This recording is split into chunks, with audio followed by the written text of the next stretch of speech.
me how to say ladies and gentlemen in gender-neutral terms. Hey, yo. Hey, yo. Hey, yo.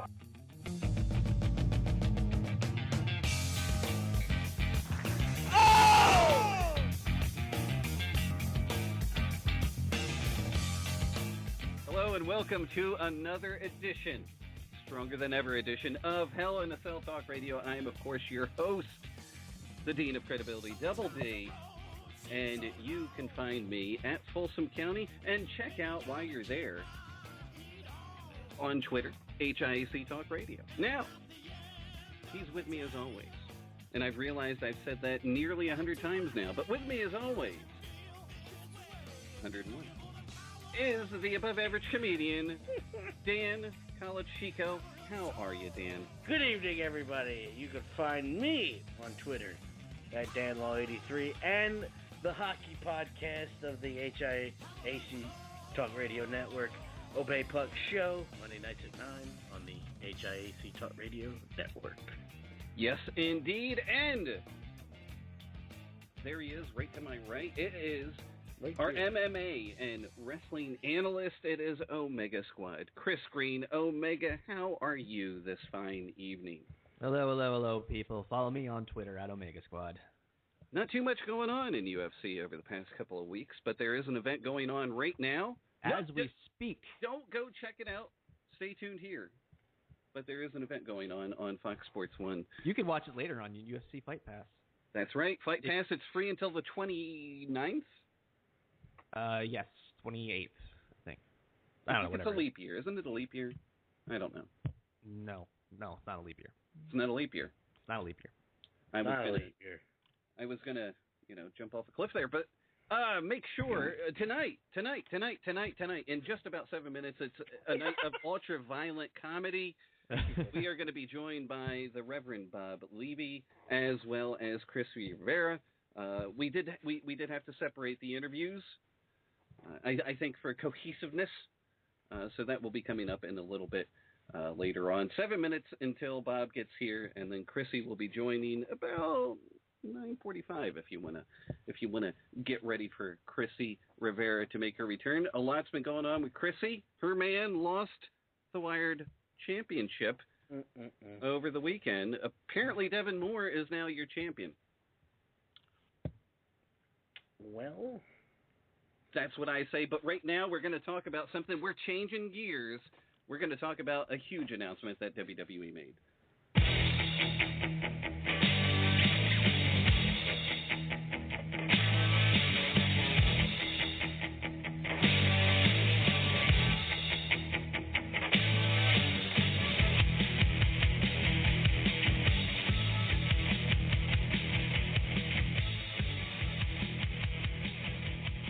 Now, of course, that announcement is that the Ultimate Warrior is your first person to go into the 2014 WWE Hall of Fame. Personally, I think it's well-deserved. Ultimate Warrior, even though the torch was passed at WrestleMania 6, he did drop said torch, wanted more money. A lot of things happened in his career, but he certainly was a very popular superstar. First, Dan, then Omega, your thoughts on the Ultimate Warrior going into the Hall? I know a gentleman who does listen to this show who'll be super psyched, and as kids, we both loved this guy. Mikey, I know you're happy. I think I'm happy. I think it's well deserved. You pass all the other BS that happened and the weird promos and the other odd things he did. You cannot deny when he was on his in-ring, he was on, and I think it's well deserved. So I'm happy about it. Omega, your thoughts on the Ultimate Warrior finally in the Hall of Fame? I agree with Dan. I think it's high time that the Ultimate Warrior got his due. He was one of the most popular superstars of his era. He is certainly a memorable personality, despite his out-of-ring idiosyncrasies, if you can use that word. Good word. His character, his presence in the ring, despite his maybe shortcomings in the ring, was still enormous impact, and he is more than deserving to go in the Hall of Fame. Simply on the strength of WrestleMania 6 alone, I think he deserves to be in there. Sure. Oh, I'll agree with you. Listen, watching that match again, it was actually a great match.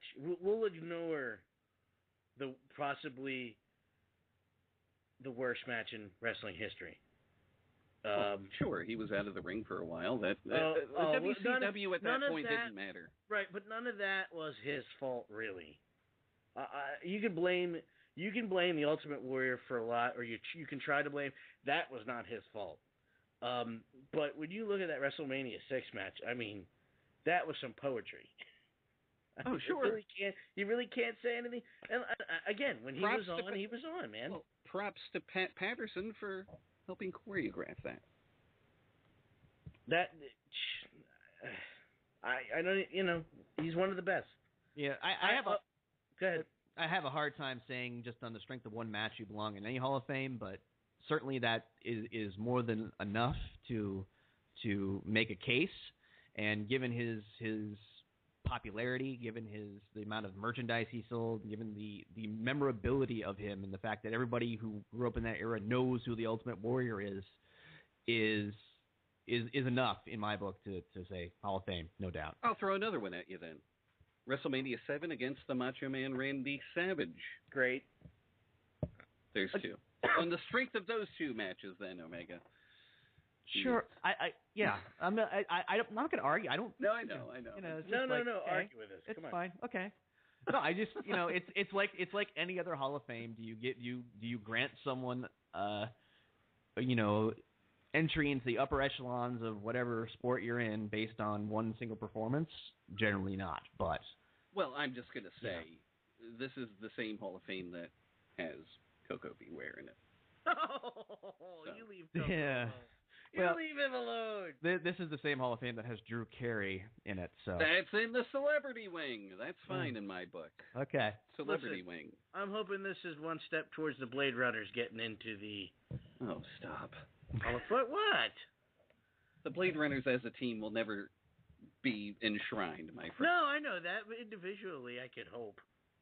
I'm telling you, listen, side thing real quick. We were talking about TNA last week. They were in like a really small, really, really small place on a house show, and Sting made an appearance. And I just like, he don't want to be there. He does not. There's like less than 1,200 people, and he's like, yeah, I'm wrestling. Yay! Did we lose Dean, or is he that unamused? I know. I thought he was. No. I'm just no selling your. He's no selling the Sting. Yeah. No. I. You know what? We will always disagree with that, and that's what. I just don't think. You opened up the discussion with this, but I just don't think he had a Hall of Fame career. Sting? And thank you, Chris. No. Sting. Yes, really? We're talking about the same Sting. Yes. No. Yeah. I think you're way off base on that one. Thank you, Chris. 6 title. If Coco Beware can be in the Hall of Fame. Don't throw my own words against me. You know what? Good night, folks. I don't have to be here anymore. Thank you. No, on the strength of that, sure. In a Hall of Fame that does enshrine Coco Beware. Now, Dean did make a good point about Sting and his title reigns, which were always broken up. It was weird, like WCW. He was nothing more than a transitional champion. Yeah, WCW wanted to put the torch on him, and then they took it, and then they put it, and then they took it, and then they took it. He likely peaked at the Great American Bash in 90 or 91 when he won it from Flair when he came back from a knee injury. I will agree with you. And he was.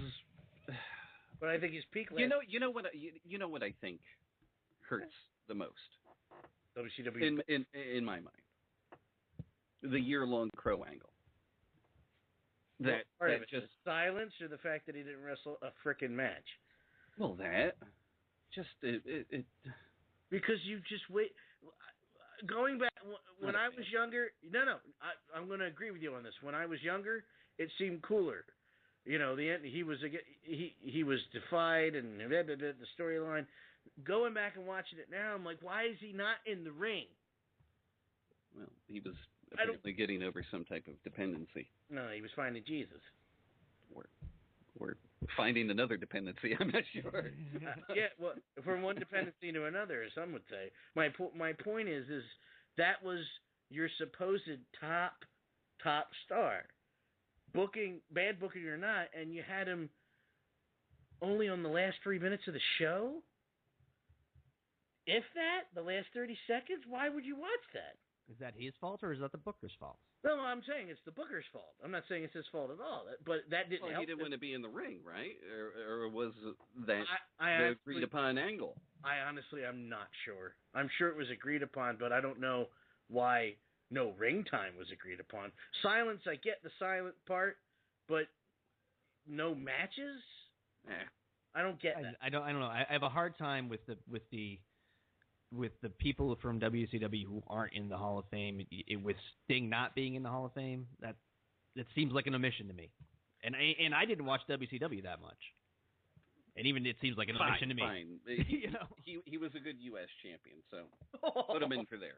Yeah, that's the thing. He'd be the world champion. Mr. And then he was the Intercontinental Champion. That's really all he's in there for. But what they did to Sting, Chris, AWA World Champion. Hey, wait a minute. What they would do to Sting was they would give him a WCW title reign, and again, Dean is right. They would give him a WCW title reign, and then take it from him, give it back to Hulk friggin' Hogan, and then Sting would have a 6-month U.S. title thing, and chase Ming. You know? These are some amazing matches in a way, Dan. I'm not talking about the matches. I'm talking about the booking. Why would you... You don't see John Cena going back and chasing the U.S. title. I say, why not?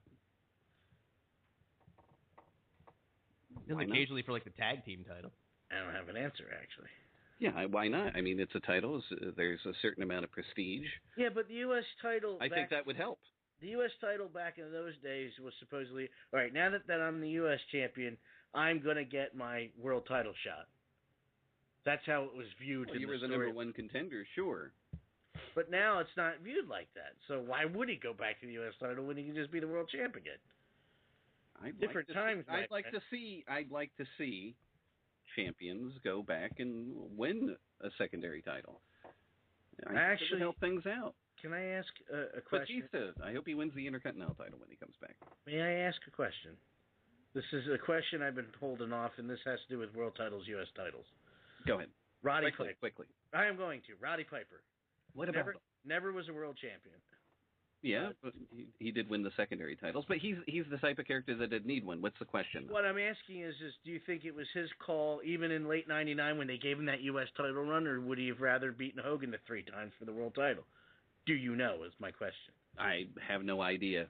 I don't think he really cared to have a title in WWE. That wasn't his role in WWF. I mean, Jake Roberts, people that say he's one of the best of all time, never won anything in WCW or WWE. You know who he had good matches with? Sting. Yes. Bringing it back. Spin the wheel.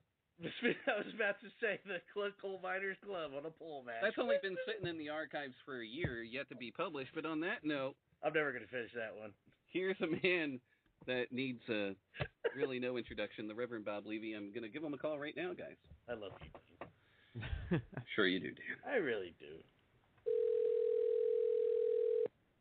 Hello?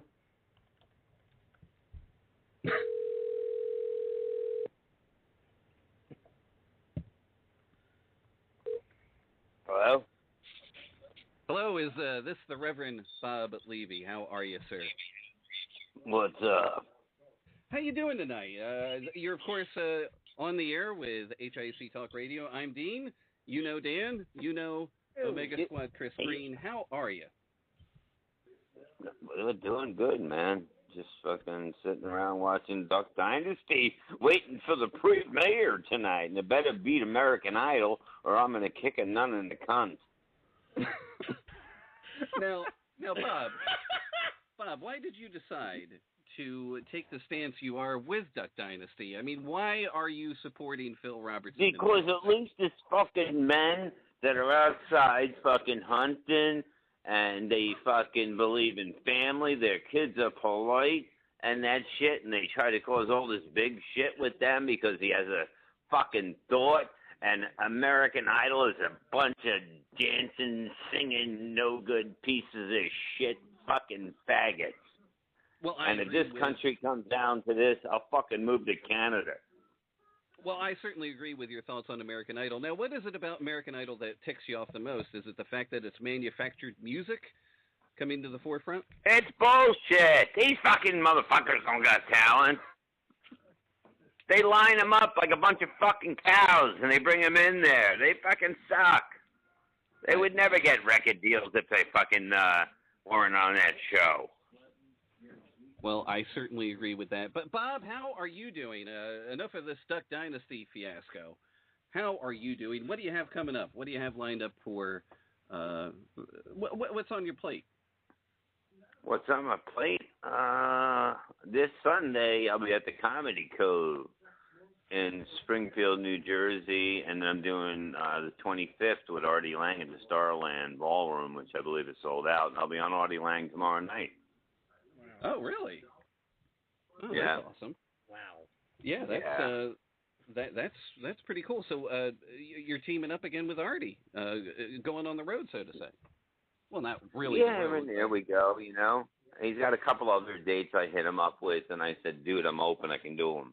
Like he always said, "Look at my site and tell me when, if you see something, you can do it." But we have fun, you know. We've known each other a long time, and we know how to do radio together good. Yeah, I'll be tuning in tomorrow, that's for sure. And that's the Artie Lang Show, people. So check out Bob there as well. Now, Bob. And wait, and also you can listen on it's the Artie. Just Google Artie Lang Show, and it'll tell you. You know, you can listen all over the world if it's not in your fucking area, and then it goes to podcast after that. So anywhere in the world you can listen.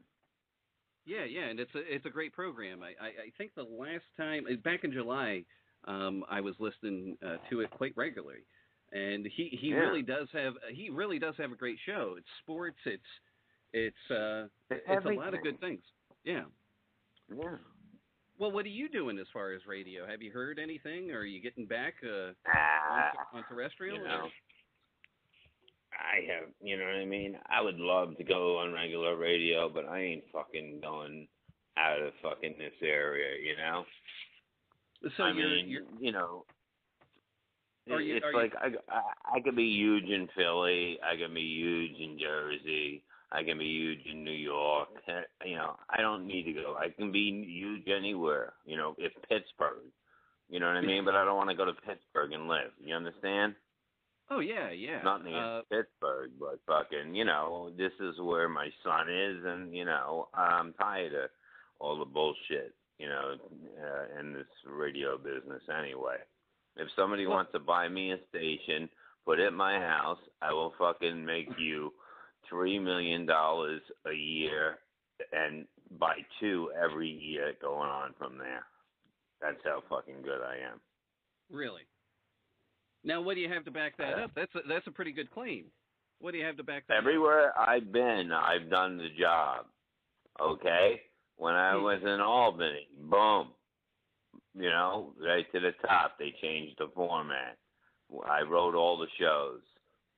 When I was in South Carolina, boom, we were fucking going way up. Our internet thing went up 3,000%. You know? Mm-hmm. Yeah, it's just a fact. I mean, I know how to do radio. I have a fucking format that works. So what's the secret to the success then? I'm not gonna fucking tell you, so you can fucking make $1 million off it. Fucking cocksuckers. I was hoping. Come on. I was hoping what that are you were kidding comfortable me? enough. Well, that was like the. This is like the special sauce at McDonald's, motherfucker. I can't give it out. I was. The fuck you want from me? Well, it was like an interrogation. We had a rapport, and I figured I'd go for it. So.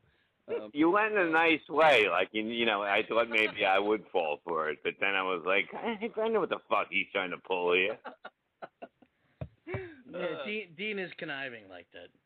So close yet so far, my friend. So close yet so far. I almost had the secret.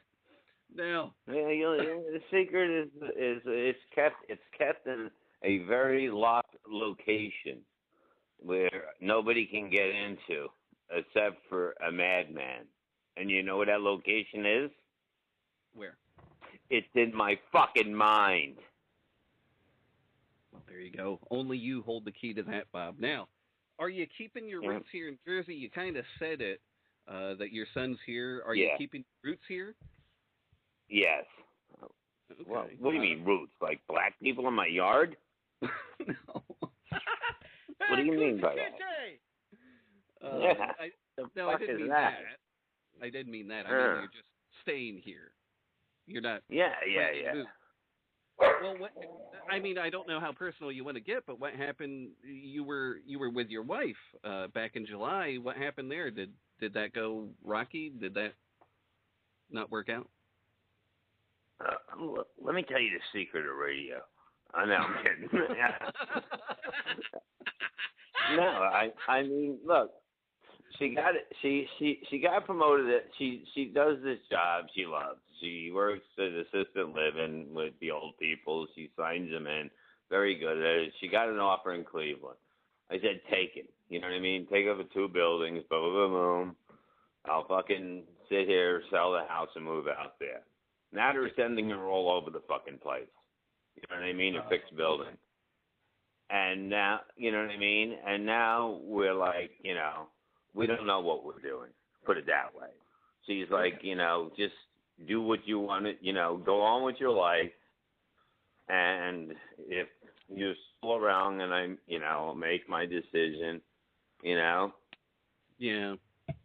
Whatever. But it could be too late. You know, I'm a fucking pussy magnet, goddammit. I don't know why women put the metal shit in their clits and their fucking tits, because I am a pussy magnet, and I'm just going to go boom, right on them. Well, you know, I did see that video you put out when you got your glasses Which at one? Target. Well, when you got your glasses at Target, that one woman, I think she wanted a little bit of what Bob Levy had to offer. Of course, they all do, dude. Everywhere, man. I can't go anywhere without fucking. You know what I mean? Now I'm that fucking that guy at the fucking supermarket now. You know what I mean? With all the broads there, they always come up to me. You need any help? You look lost. Yeah, I'm looking for pussy. What aisle is that in? Oh, here you are. What aisle is the pussy in? I've always wondered what aisle the pussy was in. I could never find it either, Dan. Yeah, it's not in the frozen section. It's probably next to the fish. Yeah, it's good. That was a good point. Yeah. Okay. Where the nose goes, the nose knows. Now, so you got? Are you really looking forward to working with Artie for that show at the Starland? I mean, He hates him. Of course I am. It's fucking so much fun. The crowd is fucking great. You know what I mean? We're fucking great. And everything's fucking great. You know, everybody kisses our ass. You know, you walk in there, you know what I mean? You don't even have to shower before you leave with a clean ass. People love us. You know what I mean? We're like Batman and Robin, you know? No, but I really think that's a great thing, you know, especially with the past and everything, the manufactured BS that went on the Stern Show and everything. But are you interested in getting back into the podcasting game, or I mean, what exactly? You know what? I do want to do the podcast again. I'm gonna have my friend Dave come over and teach me how to do it, and I'd like to do 2 to 4 a week. Would tape them all when I'm in the mood that, I can be in the mood to do it. I mean, I did 23 hours straight one night. You know what I mean? I went, live, nothing, just fucking kept people going the whole fucking time I stayed on. So, when I get in my groove, I can get them all knocked off and, write up shows and that shit and what I do on that. And yeah, I'm definitely in the game. And look, I am the game. Put it that way. I mean, I've been doing fucking live fucking internet radio for probably over 9 years now when nobody was doing anything. Yeah. Yeah. So I certainly think, I think podcasting would get a boost from someone like yourself getting in there. Just stories of the road, stories of comedy, how you come up with things. I got everything. Dude, my life is so fucking nuts. Are you kidding me? Me growing up was fucking nuts, you know? But I'm a nice guy, but I'm fucking also crazy. And you mix them together, and what do you get? You get a crazy guy that has a big cock. So fuck y'all. Well, you totally took my next question right out of my. How big's my cock? Well, sure, Bob. You took the question right out of his mouth? It's probably I would say on when you get the good day, and the helmet is full. Yeah. And it's like, and, maybe it's like the full moon is out and that shit. I would say I'm about 9 1/4. Wow, Bob. Impressive. Yeah. I mean, most women, when they first look at it, go, oh, my God, that's going to hurt. But I also have a baseball bat in my hand at the same time. But, no, but they, you know what I mean? And it's like, that's why I only got to fuck one girl in the ass in my whole fucking life. She came to the show in Louisville with her mother, right?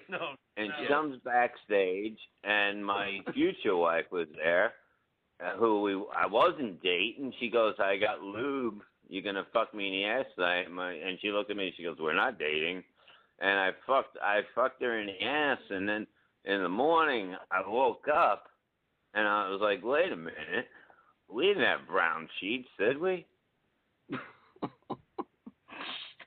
she must have shit all over the fucking bed or something.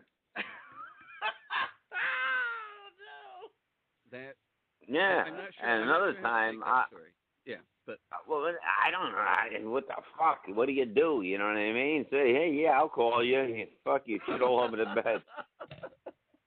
And another time, here's 2 other ones. I fucked a girl that was missing an arm. She had a rubber arm. I didn't know because I was drunk and coked out all the time. And she always stayed on the other side of me. Okay? And then Artie said to me when we were playing in a place that she lives, he goes, is a girl with one arm coming tonight? And I'm like, what the fuck are you talking about? And he's like, come on, Bob. And I'm like, really? What are you he goes, you can't tell she's missing a fucking arm? It was rubber with a ring on it. So after that, I would make her get on all 3s and fuck her. But that's just so good of, you know what I mean? You can't beat these stories. I had the first time I fucked her, I had both of her arms pinned. I didn't know one was rubber. That's how fucked up I was. Did you start hitting her with it? Dan. No, if I would have known, I would have fucking smacked her in the ass with it. Yes. You know?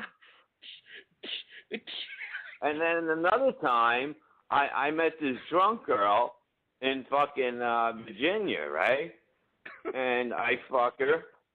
And in the morning I go, you want to go for breakfast? And she's like, I don't care if you want to go. And I thought she was drunk. She might have been retarded. So I never went back to that place. You'll never take a bookie to Virginia again. No, I don't. Maybe she won't remember or something like that. I remember me. I like eggs. I like the shells. That happens normally in Virginia, trust me. Oh, damn. Yeah, I mean, who the fuck knows? I thought she was drunk. She was retarded. Maybe. Any more interesting stories from the road, Bob, that you want to share with us? Because I haven't, frankly, I haven't had these experiences. Well, the best was when we went to Canada, when me and Florentine used to pull trains on girls all the time.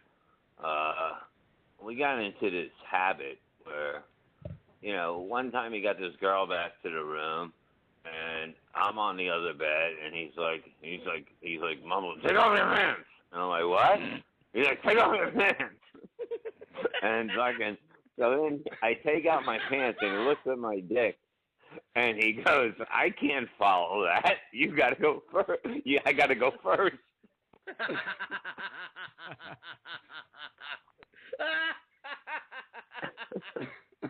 And we used to go to the strip club that was empty, and it was all these hot chicks. We'd get there after our shows.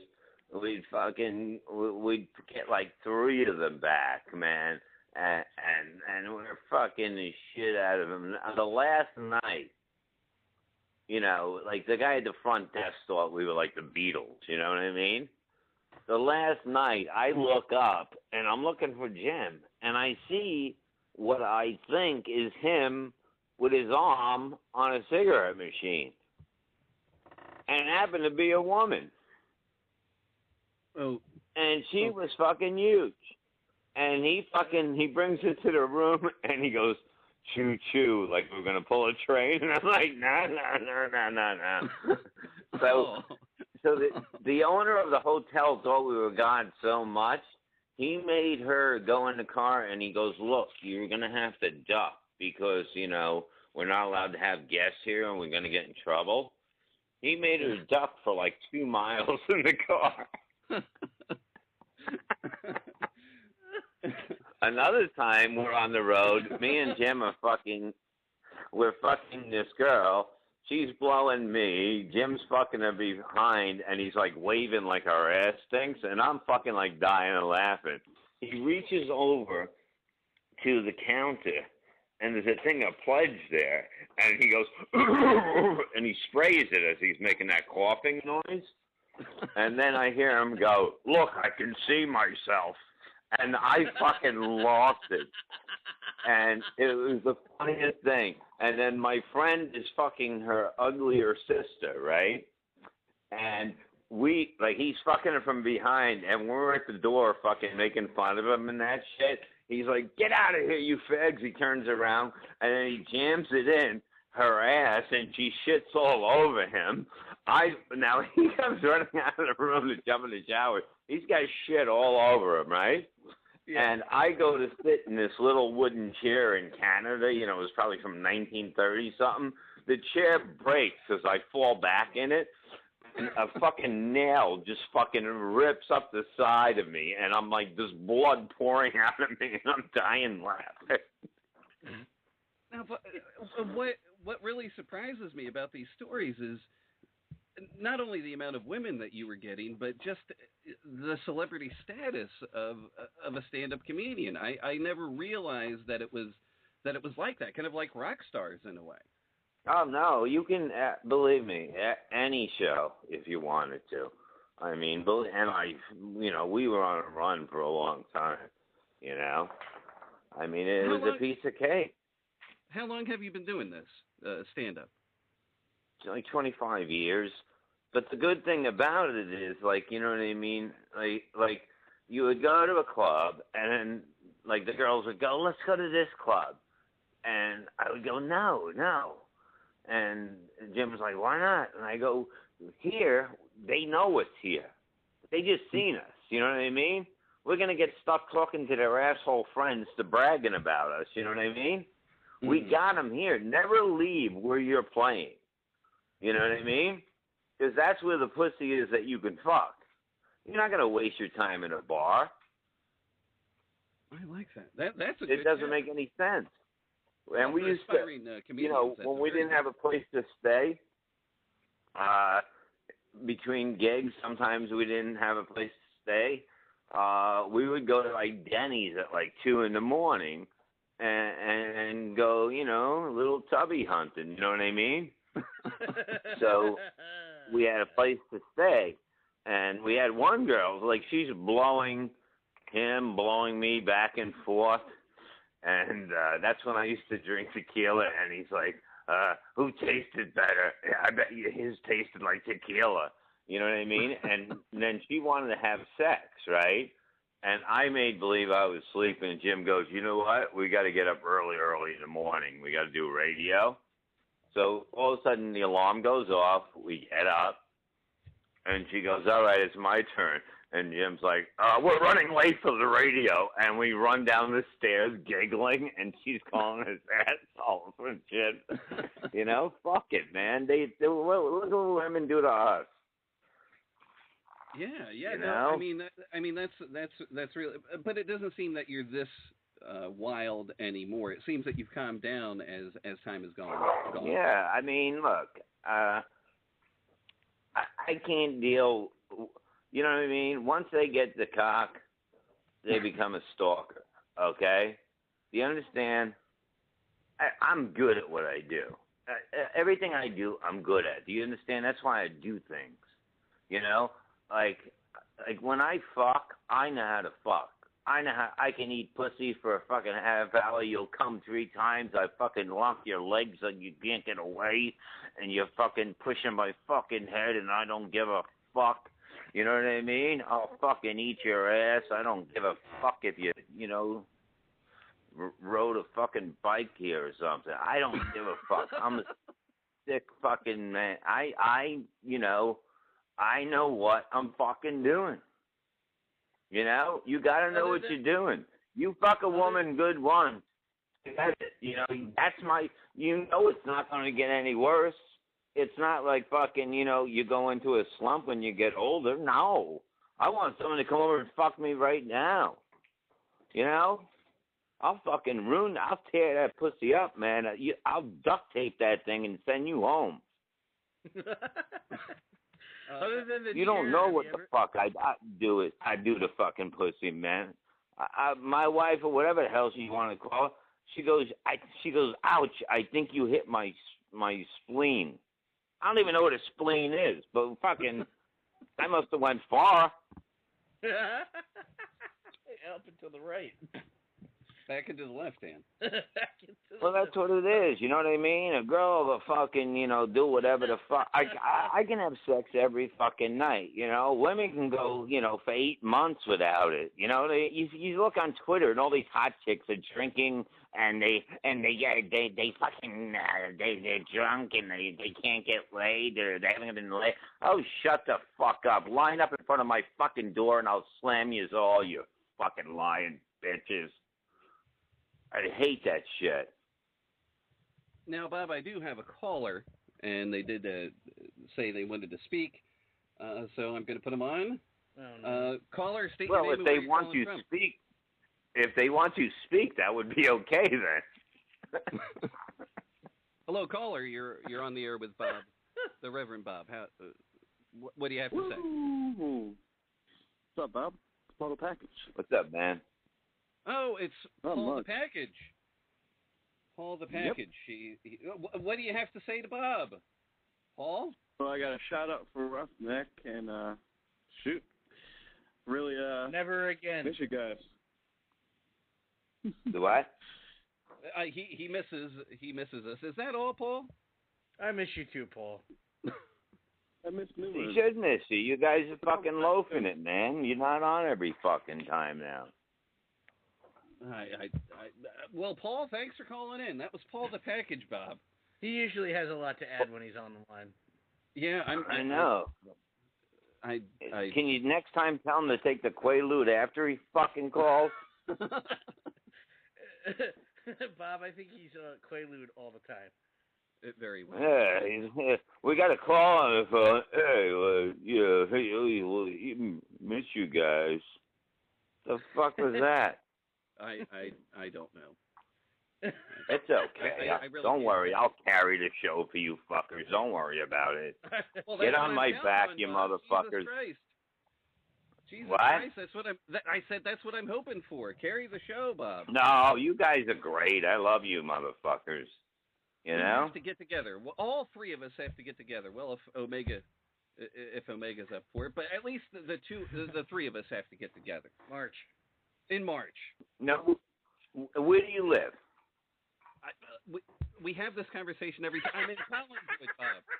Yeah, but I ain't never know which fucking radio show I'm doing. You guys live in fucking like Jersey, right? I do. Dan lives in Virginia.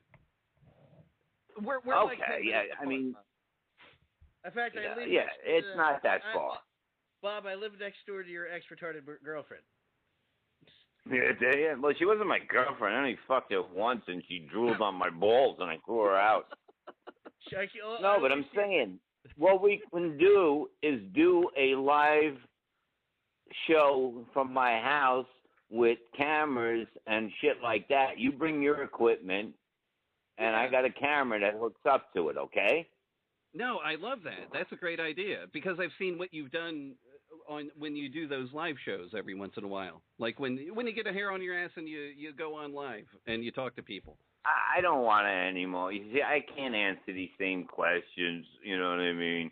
It's all the same shit. Oh, so what's the deal? You guys together or not together? Oh, shut the fuck up. What's your fucking business? Well, I was just wondering, Bob.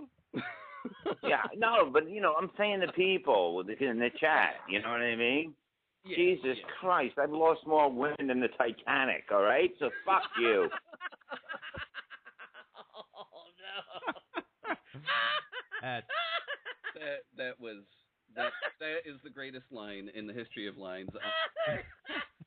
It's true, man. I think I have mad cow semen. I'm telling you. I'm going to the doctor to find out because after 4 or 5 years, they start banging their heads against the wall. I don't know what the fuck happens, It's not me because I never change.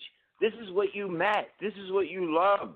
You love the great one. You know what I mean? And all of a sudden, you know what I mean? I'm a fucking madman. I've always been a fucking madman. I don't back down to shit. You know what I mean? I don't give a fuck if the cops come here, the FBI. Who gives a fuck? They can't do anything. She comes from a different background, Yeah. Yeah. Well, was that your effort to try to not really get on the straight and narrow, but to have more of a husband-wife relationship, or I mean, what? I'm not sure. I'm not even sure what the fuck I'm at. No, I stopped drinking. I stopped doing drugs. I think I'm the best I've ever been in my fucking life. I'm like Artie said, you're unfucking believable on stage. You're probably the best comedian now. And a lot of people have said that. I don't know if Anthony. Jim said he's the top 5 comedian live, and they said who's better, and they go, I don't know. They go, that'd make him number 1, wouldn't it? Because I give it every night. I'm not there for the paycheck. Besides that, I'm there to fucking entertain you. And I go all out every fucking night. I can certainly attest to that. I saw you back when you were on tour with Mick Foley, and you certainly were on fire, and you certainly do give it your all. Dan, go ahead. In recent memory, have you ever had to stop a show because somebody was, well, for lack of a better term, heckling you, or do you just always destroy them? Let me tell you, hecklers, they think at the beginning, watch this. I almost have them in tears, okay? I almost have their women wanting to fuck me, okay? They will not win. I don't even have hecklers thrown out. I said, no, let him stay. He'll learn his lesson. I let him get in a few lines because if I attack right away, I'm the bad guy. So I wait, and I explode. And when I explode on a heckler, he is fucking done, okay? Not one person ever gets up during my show to go to the bathroom because if they do, I run off stage, I grab them, and I put them back in your seat and say, I got to piss too, motherfucker, and I got to stay up here, so fuck you. You know what? One thing I can always say about your act on stage is it's always, you're very interactive with the fans. I haven't seen... I'm always different. Yeah, but it's a very interactive thing. Like, you must people watch. It's a situation. Do you understand? It's a situation that you're in, okay? Do I want it to be like a movie and do the same shit over and over? You're a live audience. You know what I mean? You got to be part of it, No, I like that. That's the whole thing. But I think that's something that can bridge the gap between comedy in a way and wrestling. I think wrestlers could learn from acting, they could learn from comedy, they could learn from a lot of things that you bring to the table. Oh, definitely, man. I mean, I remember when, they got that, I guess that the WWE's doing that show now. Finally got that station up, right? Yeah, the network starts in a month, about. Okay, well, the house thing, I had to I got a call from an agent, and he goes, they need some roast jokes. So I had to write a whole bunch of them, and I said, just split them up between yourselves, Oh, because, really? I did what? You have a part, and you had a part in writing part of Legends House? Mm-hmm. Oh, wow. Yeah. That's cool. And I gave Mick Foley like 6 shows that they should put on. Like I said, that they should have Survivor Series where they put them on a fucking island because they were doing Survivor, way before Survivor came out. So fuck them. You understand? Oh yeah, definitely. I was coming up with all these kind of ideas because they don't think like we think. You understand? They think from the wrestler's point of it. I think of the entertainment part of it, of what would make it good. Yeah, Because you got to put them in a situation. You know what I mean? Nobody really, interviews are fucking good for something, but you want to put them in a place where they're not at home. You understand? And make a situation out of it. And you have crazy fucks, some of them get, a lot of them get along, most of them get along. Some of them fucking hate certain ones because they're fucking scumbags in the ring, Yeah. And, they want to hit you hard and they want to fucking, and do full of bullshit and they got attitudes. Like everybody hated the Ultimate Warrior, He's in the Hall of Fame now. And he had fucking one move. What did he do? He had the clothesline. That's all he had. Well, and a press slam and a splash, but What do you feel about somebody like that getting inducted into the WWE Hall of Fame now? Well, I think he has to because look at how power he had then. You know what I mean? When you look back at those days, that was the prime of wrestling. That was the time. You know what I mean? That's when if I missed it, I was upset. Now, they need a writer like me. And I'm not just saying that because it's me. I know what the fuck people want. You can't have people writing for a show that are in that business. Do you understand? You need people that know about wrestling, what turns them on about wrestling. You know what I mean? Everything was great with the run-ins are great, you know what I mean? The fucking shit like that was always fucking great, like Piper's Pit and that shit. They try to do it with the Miz now, but that, it doesn't work. You know what I mean? You got to create new. You got to create new. You got to get a tag team division back. Even though if somebody gets hurt, then whatever. They're off then, okay, for a while. But that's what they're worried about. They're worried about, if we have a tag team division and somebody gets hurt, then that guy has to go on his own. And what do we do with him? Well, you figure something fucking out, I certainly couldn't agree more. But Bob, it's the time that we've all been waiting for. Chrissy Rivera has shown up, and I'll talk to you on the other side because she has an intro. She gets an intro, huh?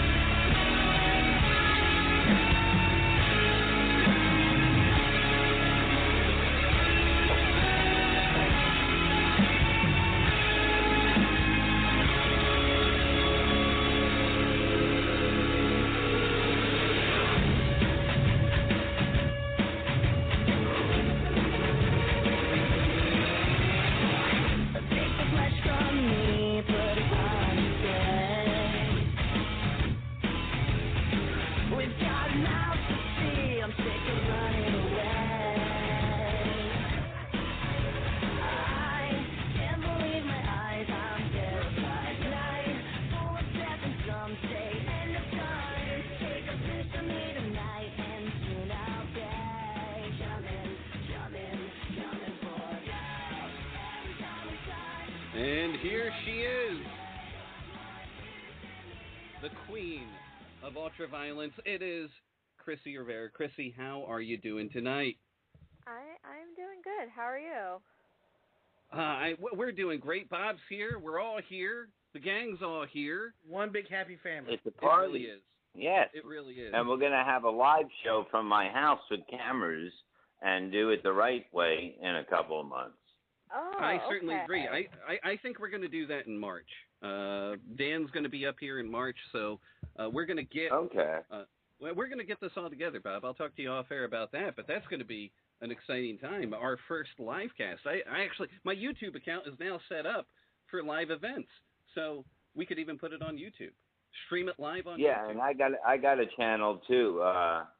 YouTube, I use fucking, I forget what it's called now. I haven't been on in a while, but I don't know how much you can hold, but we'll see. But it'll be good to, I haven't been on. I haven't been doing it.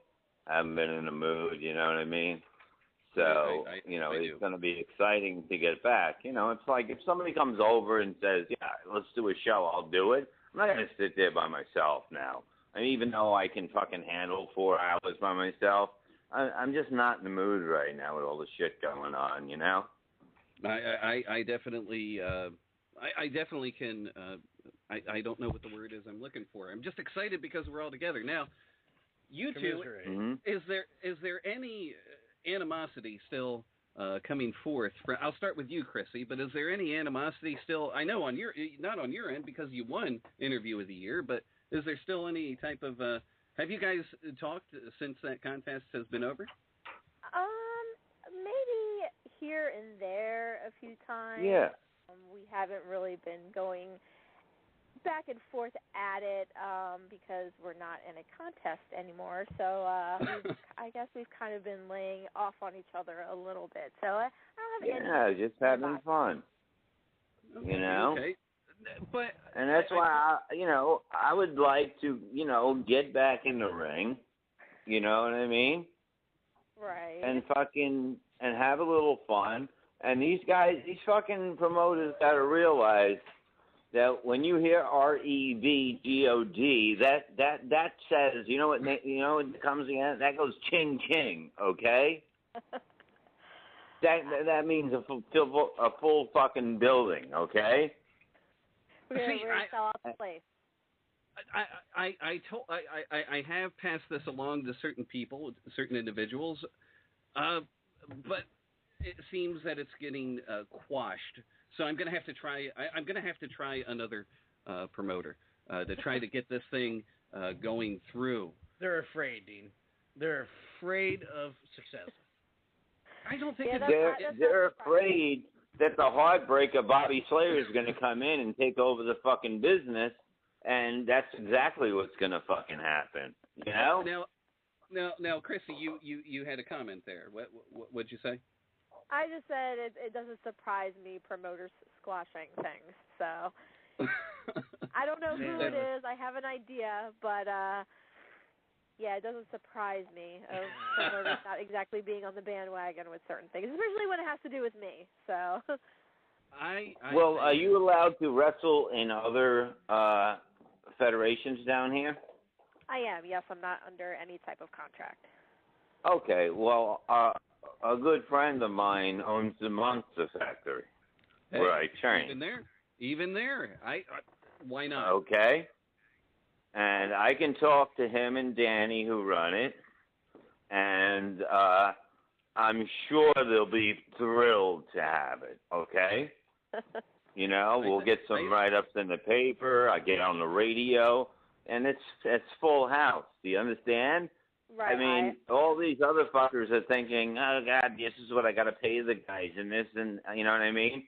And that's bullshit because you're not putting any promotion into it. You got to do it the right fucking way. And by getting on the radio and maybe TV, I could probably get on out in Philly and that. And that's what sells things. So a lot of time, I don't know where I don't know when the live events are. How am I supposed to know? Well, where am I going to see?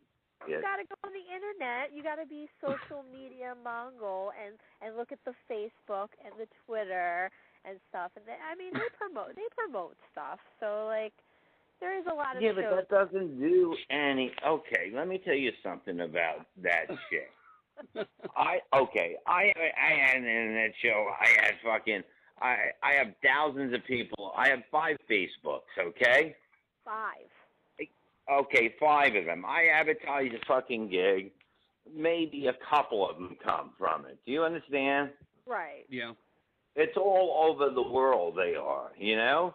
You have to go local. Local is what sells. Do you understand? These people don't understand it. You know what I mean? If you call up a newspaper and say that I'm going back into wrestling, they're going to want to do an interview with me. Okay. That's true. Do you understand? And that's local. And that's what sells the tickets. We're not selling tickets in Jersey, in Florida, so people are flying. This ain't WrestleMania, motherfucker. You know, this is Reverend Mania. Reverend Mania. Okay. All right. I get it. I understand. You know what I mean? So the whole thing is to do it right and fucking get out there. Get flyers out there. Go to fucking schools. You know what I mean? Give discounts for fucking college kids, you know? Right. It's simple. It's fucking business. If you don't know how to run a fucking business, that's why it fails. You understand?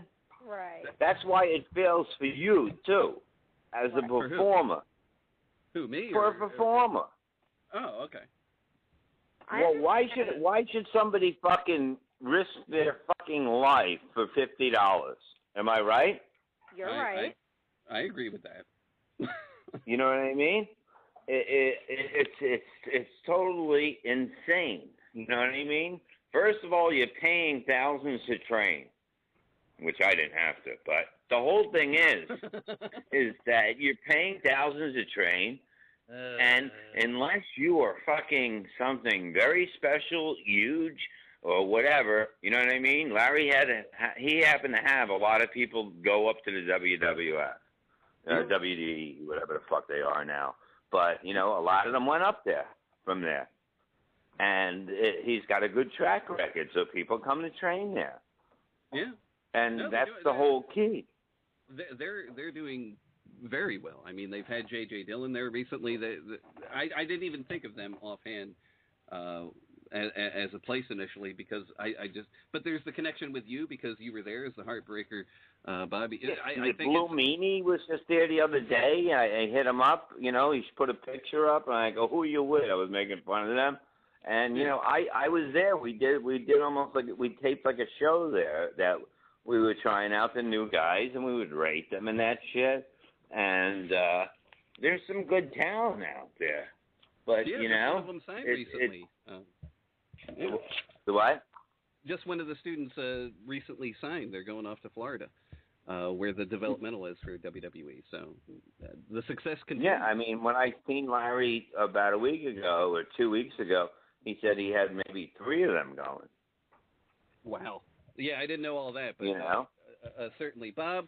Our time here though is done. We're going to set up that live. Whether it's a YouTube show, whatever, but the live with the cameras, Dan and I are excited for that, but we'll set that up. We're going to continue our interview with Chrissy, but Bob, thank you so much for coming on, and I'll be in touch with a few things. And you're not going to bring my girl Chrissy over here for the show? For what show? Oh, if she wants to come, sure. Yeah, we can set that up. But I'll talk to her off air. I mean, look, I don't want to be the only one with looks. Oh, well, yeah. right. Ouch. Well, he would be, Dan. I mean, so I need her, okay? We need 2 looks, you know what I mean? You guys are just the voices. We are the ones that draw in the fucking people with our looks, you understand? People are going by and they're going, what is that? Oh, that's beautiful. I'm gonna sit and watch this, okay? So that's what we do, okay? Like my mother said, I have a face for radio. I've heard that too. That said, you have a face to have all put over it. Wow.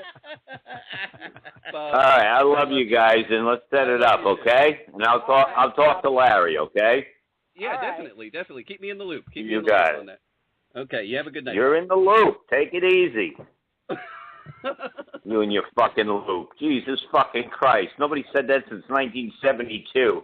I think I heard that on Happy Days once. I think Potsy said to Fonzie, can we keep that in the loop? I I hate you so Fucking maniacs. Good night. All right, I love you guys. Bye, Bob. Love you Duck too. Dynasty, 10 o'clock. Fuck American Idol, everybody. Please. Please show me that this fucking country has a fucking goddamn big cock and balls and not a fucking vagina. Please. That's all I ask. Let's toughen up. I'll see you fuckers on the other side. Keep me in the loop, baby. You cocksucker. Bye.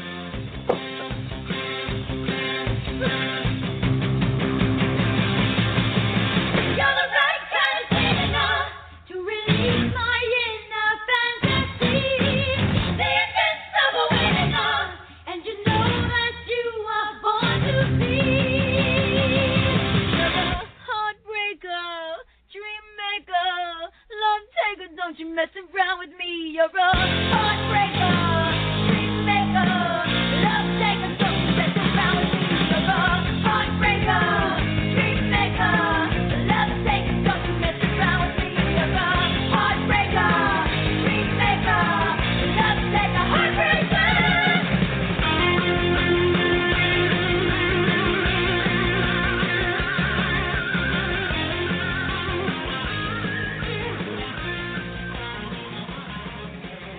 Well, Chrissy, Bob, Wow. he is, wow, quite a Sorry, guy. Chrissy. I'm so sorry. That's that's all right. That's Bob, so it is what it is. Wow. We had 40 minutes of that before you called in, so Yeah. yeah. So I'm just decompressing now. To help me do that, I do have a caller. I think I know who it is, but I'm not sure. Oh, God. Caller, state your name and where you're calling from. Yeah, this is the fake CZW announcer. Oh, it's the fake CZW announcer. How are you, fake CZW announcer? Oh, I'm not even real, so I can't even tell you how I am. Okay, well, do you have a question for the queen of ultraviolence, Chrissy Rivera? I do. Number one, first of all, of course, big fan of CZW. But number two, Chrissy, if you can tell me, outside of your past affiliations with Blackout, do you see any of the tag team division expanding their role in 2014? You mean as far as like how far tag teams in CZW will go? Like who I think's good?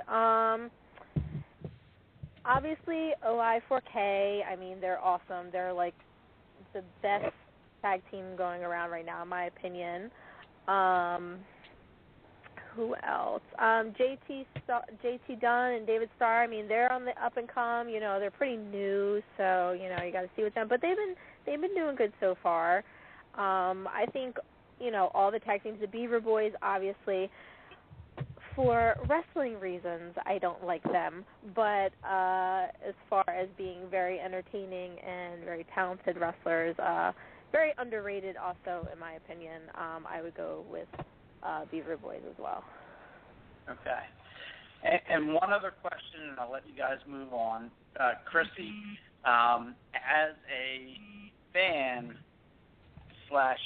announcer, I have to be somewhat concerned about the actions of certain fans of CZW who have escaped from the mental asylum. Can you expand upon that? Yes, that does concern me at times. I feel like there are certain fans that might want to skin me alive and wear my skin as a mask. As long as they, take their medication, which I don't think some of these people do, I think they might be okay. But, it is a little concerning at times because there are, some not so level-headed people that come into the combat zone. Fair enough. Oh. Well, Chrissy, all I'll say is we'll be tweeting all year long. Thanks. All right. So that was fake CZW announcer. Thank you for calling in, and you have a good night. You too. All right. That's the Is way he to like start things off. Is he technically like a ghost? I wanted to ask him. Like, is he like a ghost? Like, he's fake CZW announcer, so is he like a person like that he doesn't exist? So I'm trying to figure out if he's just like floating somewhere, or he's like, you know, an object. I don't know. A specter, if you will. A specter of announcing. You know what? Perhaps he comes into the body of announcers at CZW from time to time. Who knows? Who knows? That is possible. My head hurts so much right now. It does. I really am decompressing. Bob takes you on a roller coaster. That's the very workout. emotionally exhausting. Very emotionally exhausting. I can say that. He so many. Go back and listen to the entire episode up until you came on, and you'll see why. It was so like you were saying, Chrissy, the range of emotions that came through from that man. It's like an exorcism in a way, and I really needed that tonight. But anyway, Chrissy, getting back to wrestling-related things, and we really haven't had an interview in quite some time. I think the last time was July. So the last part of 2013, what are some highlights for you? One thing I do want to bring up is you were in September an On Point show, carried away by some Amazon lady, and you just made your return a couple weeks ago at On Point. So let's start there, and then we'll go through some CZW stuff as well. Okay. Well, yes, On Point Wrestling, also a great promotion, fairly new. They just had their 1-year anniversary, so they haven't been around that long, but they've been producing some really good shows. I was managing Latin Dragon, and this woman came out of nowhere, I guess, at that show, and she brutally attacked me for reasons I don't specifically know. I just have my assumptions that our friend Loudy was behind it. So I'm trying to get to the bottom of that, kind of. So there might be something going on there where I might have to beat the crap out of Loudy, which I don't think anybody is complaining about. I unfortunately got taken out for a little bit of time at On Point due to my quote-unquote safety there. So I wasn't on, I guess, not the last show, but the one before that. The November show. Yeah. Right, and I did make my return this January. So that was fun. I got to manage a tag team, and no sight of that Amazon woman, which I'm quite thankful for, but I did get to take a little bit of frustration out on Loudy, so that was very exhilarating. That was good for me. So we'll see what happens as far as On Point. Like I said, I would love to get my hands on Loudy, so only time will tell. You just have to settle your differences with Loudy in the ring, I think. I think that has to come to pass. You might not know this, but he did join me on commentary during the Drew Blood match later on that night. He didn't have nice things to say about you. Well, that's not surprising. Most people don't have many nice things to say about me. But, yeah, we've had many of differences in our interactions on Point Wrestling. So, like I said, it doesn't surprise me that he's not so positive when my name gets brought up. So that's why I'm pretty sure he was behind all that Amazon woman nonsense. So we'll have to see. Like you said, maybe I just have to take it out, in the ring with him and see what happens there. That's usually the way that you have to end any type of dispute. Is you just gotta lay it out in the ring. So I'm just saying, if you show anybody that caliber the footage of you and Greg Excellent, I'd back off immediately. Yeah, I was a very angry person then, and Greg was in my sights, so, had to take out a lot of anger and aggression out on Greg, which, I mean, he obviously, he won that match, and so he got the better of me. But, yeah, I don't advise people to really get on my bad side, so Loudy needs to watch out, I suppose.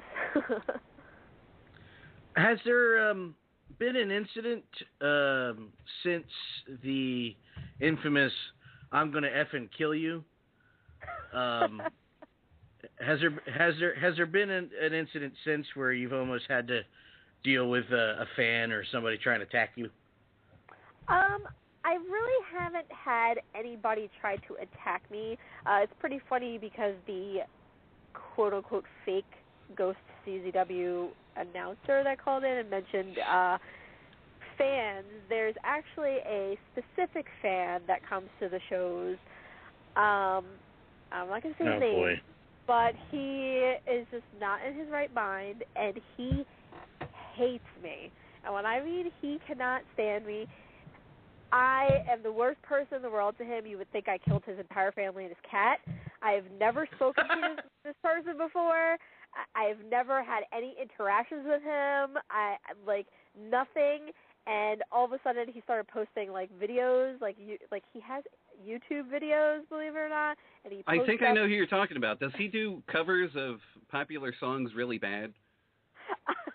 I'm not sure. I was only shown the video where he was talking about me, and I forget what he called me, but it made no sense. And then he popped himself. And I think I know who you're talking about. Yeah, so he concerns me a little bit sometimes. People say he's harmless, but also when he sees me, he just stares at me, and he gives me this look like he just wants to, like I said, skin me alive and wear my skin as a mask. So all right, I'm uncomfortable. Yes, he makes it a little uncomfortable. So I have told the higher powers of CZW, hey, can you just make sure, I don't get murdered or, this person takes out, a machete and decides to, chop my head off as I'm coming through the entranceway, because he is fairly close to the I know exactly who guardrails. you're talking about. Wow. Yeah, I didn't realize that this was it was fairly that serious. I mean, this is beyond the mat type of stuff. This is but no, it is, I mean, it's one of those things that it certainly is concerning. Right. Like I said, I know people that have had some conversation with him, and that he does certain people that work for CZW, and they say, hey, he's harmless. He's just, kind of not all there, but he really, really hates me. So it's you never know with these people. Like I said, the last time we did the interview, it's you don't think that people are going to do things like that where they throw things at you or they swing at you or try to physically attack you. But then when it happens, it's it's like a reality check. It's oh my God, there's really nothing holding the fans back from, doing something, technically a guardrail. People, I mean, the boys go through that every month and they break them. So it's not really much of protection. It's more protection of us hurting them or, bumping into them or whatever. So it's when you think about it, it's wow, you never know what's going to happen. And he makes me slightly uncomfortable. Like I said, I usually don't care. But most fans, they call me names, they say this, they say that, yeah, whatever, screw you. I don't care. But when it comes to that point where they're very eerie and creepy and they just stare at you and they, get close, then it's kind of all right. So I mean, CZW does know, they are aware of who this person is, and they do watch out. So I think it's okay, but it is very scary at times. Well, you said you thought everybody's saying he's a nice guy. They said the same thing about Jeffrey Dahmer. I'm not trying to scare you even more. I mean, and Chris Benoit. And Chris Benoit was a really nice guy apparently too. Yeah, I mean, all the time people are, he seemed like neighbors will go, he was a nice guy. I didn't know he had a head in his pots. So no, just watch yourself. And I'm glad people know about it. But I do have a caller. That was probably the most uncomfortable segue ever. But of course. Here we go. Caller, state your name and where you're calling from. Hi, my name is Derek McDonald. I'm calling from Long Island, New York. How are you fellas doing today? Derek. Hey, fellas. We'll talk with you and just. Are you calling to talk to Chrissy, or are you calling to talk about UFC a little bit later on? I was calling to talk UFC, but I'm listening to the interview and I'm enjoying it thoroughly. Even the crazy killer talk, I'm enjoying. But Derek, I'm going to put you on hold. We're going to get to that in probably 5 to 10 minutes. Sure, no problem. I'm enjoying the interview anyway, so go ahead. Okay, I'll put you back on hold. Thanks for calling in. That's great. He said he would. Well, yeah, but sometimes people don't. But anyway, Chris, I was afraid that was like another, fake oddity coming on, like Chrissy, I'm watching you. Fake CZW announcer, unstable CZW fan will be the next caller. Like, Chrissy, won't you go out with me? There is a Jake Black's hat, and he's real. He's a real hat, so I can vouch for him. The others, not so much. I did, yeah, I know who you're talking about there. But so besides crazy fans that are somewhat unstable, I know who exactly. This guy had a problem with RF video too. So by the way, Jake Black's hat just had a comment for all of us too. Oh, what was it? Don't mess with the Jersey Punk fans. That's exactly who it is. It is. That's exactly who it is. That's exactly who I thought it was. Thank you for confirming that, Dan. Thanks, anyway, Hat. Yes, thank you, Hat. Thank you, Jake Black's hat. Well, I'm gonna block. But anyway, getting back to CZW, of course, there's been about 6 months. Is Four Loko kind of in flux now? Because it seems that, well, not Four Loko, Murderers Row, because Alex Colon just lost his title. It seems that Azrael's on his own now. What's going on with Murderers Row?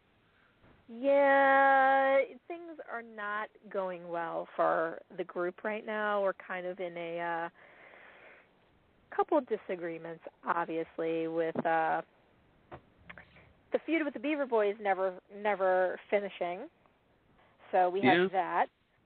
We also have, like you said, Alex Colon losing the Wire title to Devin Moore this past weekend, so that's kind of disappointing. But so yeah, we're kind of trying to. I mean, we're still a group. We're not split up. Like Azrael, yeah, he was in the singles matches or whatever, but we're still a group. We haven't split up.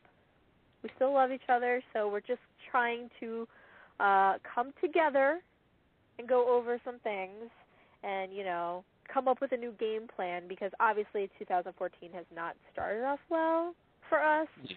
So we have some things to discuss. Hopefully we'll get our shit together for February. I'm not going to announce anything, but I know there's good things coming for us, so I'm not going to jinx it. But yes, we are still a group, and everything will be good. So I do have faith in that. Awesome. That's good news, even though you can't say what the good news is. I like it. It's intriguing. Yes, it's that suspense. makes you want to watch CZW. I hope. It certainly does. It's all about creating that suspense. Now, what about you personally, though? I know you are the DCW Dynamite diva, if you will. Do you have anything going on there? I haven't heard much from DCW in a little while. No, they had a past show in December that unfortunately I was not able to make it to. I had another commitment. So they did have a show in December. I'm not sure when their next show is. I don't think that they've announced it yet, and if they have, to be honest, they haven't contacted me about it yet. So when they do, I'm sure I'll be back. But I haven't gotten any word of what's going on with them. So as far as I know, I am still their women's champion, fingers crossed. So we'll see what's going on with them. So not too much from DCW at the moment, but that's not to say that, nothing's going to happen in the future. Right now, I just have CZW going on, and I actually started working for NYWC in Deer Park, New York. So that's kind of a new thing that's going on with me right now. So that's fun.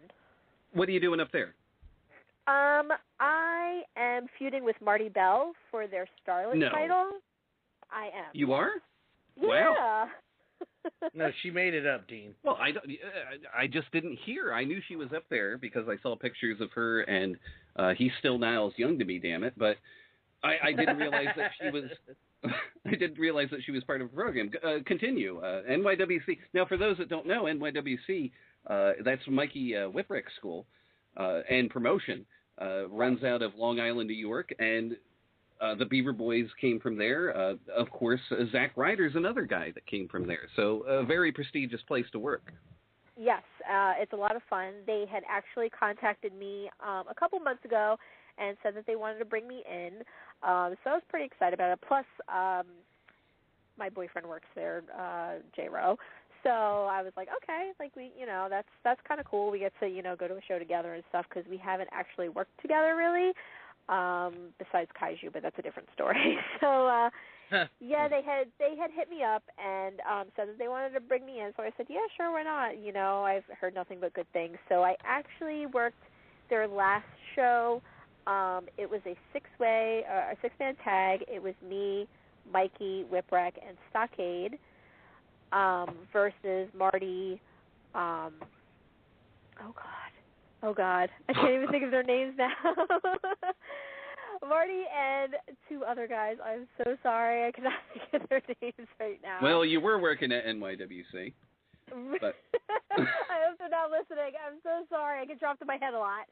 So it was a six-man tag. So they brought me in. So I am feuding with Marty for the title right now. Their next show is actually not this weekend, next weekend, the 25th, and I have a singles match with her for the Starlet Championship, which is a gorgeous women's belt. I don't know if anybody's actually ever seen it, but NYWC is known for having really, really beautiful belts, besides the talent, but, their belts are just like, they're so nice, and the Starlight title is gorgeous, so I really want that. So I'm going to try really hard to win this belt next weekend. So I have a singles match with her, and I know they have their Psycho Circus in February. I believe it's the 15th of February, which is their huge show. It's basically like their version of Cage of Death. It's like their biggest show that they run for the year. So that'll be on the 15th. So I'm pretty sure I will be there as well, if all goes well. Awesome. Well, that's certainly good news. But if you were to recap, since this is the beginning of the year and our first interview that we've had with you this year, if you were to recap 2013 in a nutshell, of course you had the match with Excellent. You had some great things happen for Murderers Row. Personally, you won a women's title in Delaware. Mm-hmm. How would you recap it all? I would say it was very eye-opening, if that makes sense. I looked at things a lot differently in 2013 than I did in 2012, even 2011. I think I think a lot of things changed for me professionally and personally. Yeah. So a lot of really good things happened. A lot of things made me stronger, like I said, personally and professionally. So it was overall, it was a really good year for me. I wish I would have got to wrestle more matches. I didn't get the opportunity to do so, but I did, like you said, have some really good things. Like I had the match with Greg, and I won the DCW Women's title. I won their Divas of Dynamite tournament, so I got a cool trophy for that. Cool stuff with Four Loko, now Murderers Row. So I really did. I really don't have complaints of last year at all. So. Awesome. That's great. And of course, you said personally, so as well as professionally, things are working out. Not bringing that up again because it's 2014. That should be left in the past. So right. I'm glad to see that you're moving on, and you really had a good year to kind of look back on and say, I can do it. And you have a good guy too, J-Ro, who will be on the show, I believe, February 26th. For his... Oh, look at him! Look at him being a guest on the show. Yeah, look at that, huh? Yeah, I believe he just tweeted me, so I'm not. He's an awesome guy. He's an awesome guy. He's Did he buy nice you guy. an Xbox yet? She already got a new I Xbox. want an Xbox. Where have you been, Dan? No, the Out of the new loop. one. The new one. Oh, the Xbox One. I don't want the new one. Oh, okay. I don't want the new one. I'm Alright, fine no. with my old Xbox and my old stuff and my Netflix. Like, I don't need. I mean, maybe if it goes down in price, but it's way too much money. It's like I could buy so much more stuff with that money than buying another Xbox. Absolutely. So, yeah, but so he hasn't bought me a new Xbox, but he is a really good guy. He's awesome, and I don't have any complaints with him. And he's really entertaining, so I'm sure you'll have a good interview with him. He's worked for a ton of places. You know, all the wrestling is like wrestling's fun, and you know, there's 25,000 of them. Beyond Wrestling, Takara, all that stuff. So he can give you a lot of probably cool stories and information on that, which I cannot because I do not work those places. So. Well, Chrissy, before you go, I do have a caller that I was just alerted to. Apparently, it's your favorite hat. It is Jake Black's hat. He's on the line. Jake Black's hat, do you have a question for Chrissy Rivera? That's your cue, Jake Black's hat. This isn't Jake Black's hat. No, that's is not this... Jake Black's hat. That's my boyfriend. Oh, no, that's... is this Brady? This is Brady Hicks from Pro Wrestling Illustrated. You got me.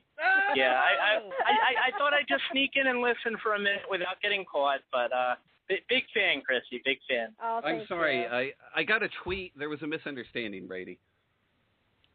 Are you sure it wasn't a twerk? If it was a twerk, it might have come from me. Oh my God. Oh, I don't even want to think about that, Oh, Brady. too late. I don't even want to think about it. But Brady, how have you been? I don't want to cut into Chrissy's time. I don't cut into the interview. I'm great. I'm driving on 95 right now. My phone's about to die, but I thought, what the heck? Let's tune into Hell in a Cell and see what they've got going on. I love you, Brady.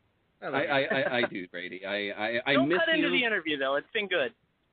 Thank you, but I I miss do you too. miss you, and we'll talk soon. We will. Okay. Okay, so ladies and gentlemen, that was not Jake Black's hat. That was. Thank God, it was Brady Hicks. I was like, Brady. it's either going to be the hat, or it's going to be my boyfriend, or it's going to be John from Rhode Island. Which one is it? I thought that Derek, the UFC guy, was John from Rhode Island, but not Certainly, to be. Not to certainly be not. tonight. Yeah, certainly. Well spoken, a clear reception, but Didn't sing. But anyway, Chrissy, thank you so much for your time tonight. We will be having J-Ro on. You're more than welcome to come to Bob's house if that doesn't frighten you away, but you're more than welcome to set that up. We'll talk off air about that. But Chrissy, thank you again for your time tonight. Thank you for having me, as always. Love you guys. We love you too, Chrissy. And not in a creepy way, but... Yeah, in a non-creepy way. From in a afar, Jersey punk didn't take your meds way. yeah, you'll never know, and I'll leave you alone. This guy's gonna kill me now because you guys thanks. I hope not. I would feel bad. But Chrissy, have a good night. You too. Bye bye.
Well, quite a night of ultraviolent comedy.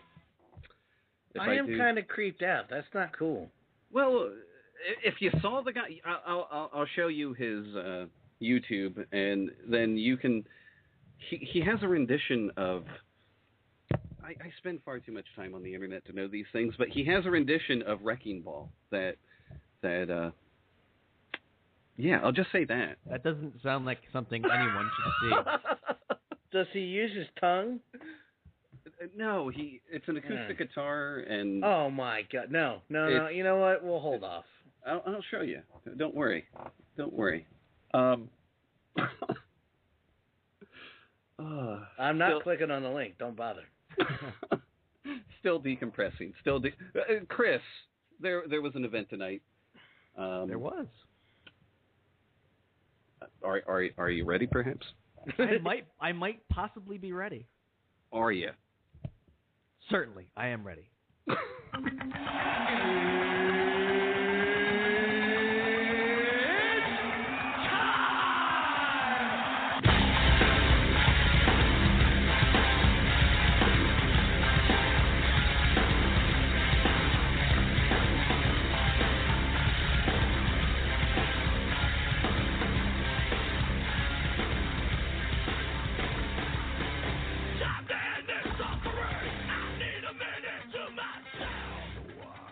So I drift away.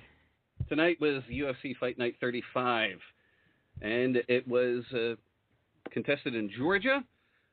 Omega, well, before we get that far, we do have Derek on the line. I'm not sure if Derek did watch the show or not, but this is actually the first time we've had Derek on. Derek, welcome back. Yes. Thank you. Good. Before we get much farther, did you happen to watch the event tonight? Yes, as a matter of fact, like my co-host Brady, I'm in the car. I'm driving home from a sports bar, and I watched the fight night tonight. It was a pretty decent card, I guess, to say the least. I think Omega disagrees with you on that front, but more on that. Omega, your thoughts here. Do we want to start? Where do you want to start out? This is your thing, because I obviously didn't have a chance to see it.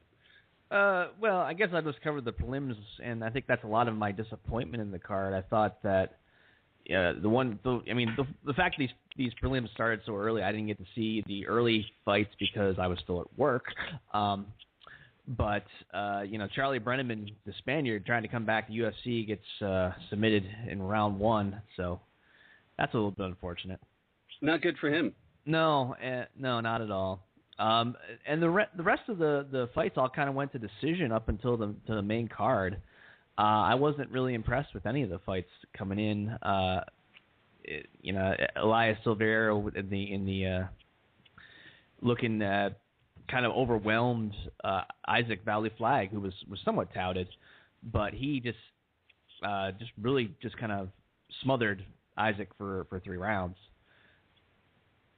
Did you have a chance to see any of the prelims, or did you just see the main card at the sports bar, Derek? I caught the last prelim fight, I believe. Usually the prelims are boring. I hate to say that, but usually they kind of drag along, and the crowd isn't into it, and there's literally nobody in the building. So they have a tendency to drag along a lot. Yeah, maybe not the electricity from the crowd that people are used to. Now, Cole Miller I did see this before we came on air. Cole Miller did defeat and win by submission in front of his hometown crowd. Second round, 154 in. Derek, your thoughts first, and then Omega, your thoughts on that fight.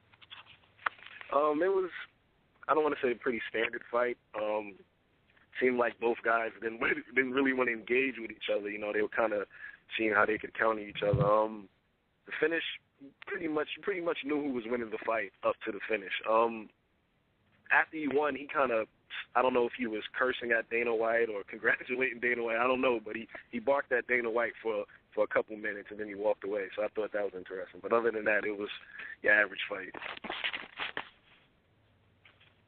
That fight was, to Derek's point there, they was kind of slow at the early going, but then eventually Cole started to take over, really started to land some punches, just kind of showing the better speed, the better skill, the more technical fight over Cecilia.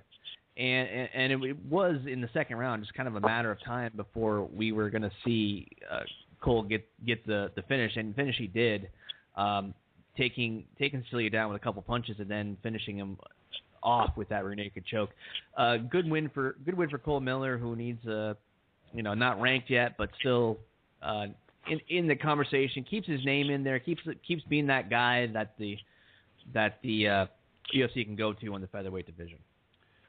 The next fight was Moraga taking on Ortiz. That ended split decision. What do you guys think?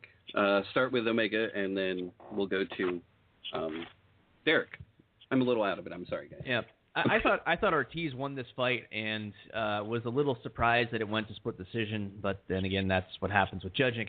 Ortiz looked like the more athletic and the faster fighter, but Moraga landing some good strikes, getting some top position in round 2, really managed a good comeback at that point. But I thought Ortiz looked the more, like I said, more athletic and got more of the control and striking in order to win that fight. But the judges disagreed with me in that one.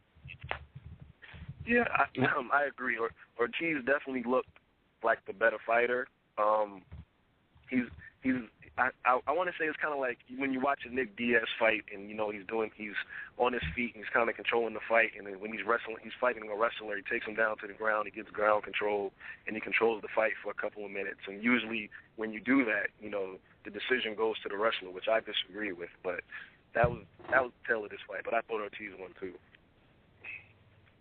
Okay, the next one was Romero and Derek Brunson. Derek Brunson, of course, a lot of people were touting him, but he goes down by TKO in the third round. Derek, your thoughts on Omega? This was another fight that kind of went along the first 2 rounds. I got up to go to the bathroom, and when I came back, he was in the process of getting knocked down, so I don't necessarily know how it was set up or anything, but pretty run-of-the-mill fight like the other fights were for the night, but pretty good finish from what I saw in the replay. It was a good finish. Yeah, I think the interesting with both these guys, they're both really big guys for that weight class, and both these guys came in looking really strong. Yoel Romero has that wrestling pedigree, that ultra high world class wrestling pedigree. Didn't use it a whole lot, but Brunson was playing a great game, looked really, really strong, was actually probably winning that fight for the first 2 rounds, getting the better of the striking, just looking faster, and managing to get takedowns on a world-class wrestler. Eventually at round 3, though, Romero started landing some shots and eventually did hurt Brunson, and I don't know, at the end, the knockdown, that was a late stoppage. There was a point where Brunson wasn't doing anything, was just getting pounded in the face. And then at the end, he was kind of turtled fetal position, and Romero was just landing these elbows to the body just repeatedly. There must have been 15 of them, and they all looked like they were 12-6, and there was none of them were called as illegal strikes. But the point being, the Romero was winning that fight. But I mean, I'm surprised the ref didn't stop the fight earlier, and 2, I'm surprised he didn't stop the fight for the 12-6 elbows. So I think Romero got away with that one in winning. Looks strong. Looks like that guy. Hard to say where he goes from here because I'm not convinced he's a contender. Although he does have the credentials for it, but I'm not. But it was a brutal KO that, and I come from behind victory in some cases. Although it was pretty competitive for the most of the time in the fight. Okay, the next 2 fights went to decision. Do either of you have anything to say about those fights? Not me, not really. I don't. So Dillashaw did win by decision over Easton, and Tavares did defeat Larkin. Omega, do you have anything to add? Dillashaw was really overwhelmed Mike Easton, and Easton was on somewhat of a roll.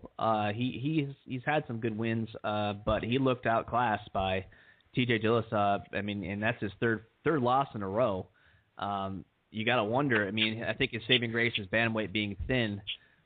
He had some good wins previously, but he was just well overmatched by Dillashaw in this one. Dillashaw fought the perfect fight, It wasn't a terribly exciting fight, but it was the perfect fight to win.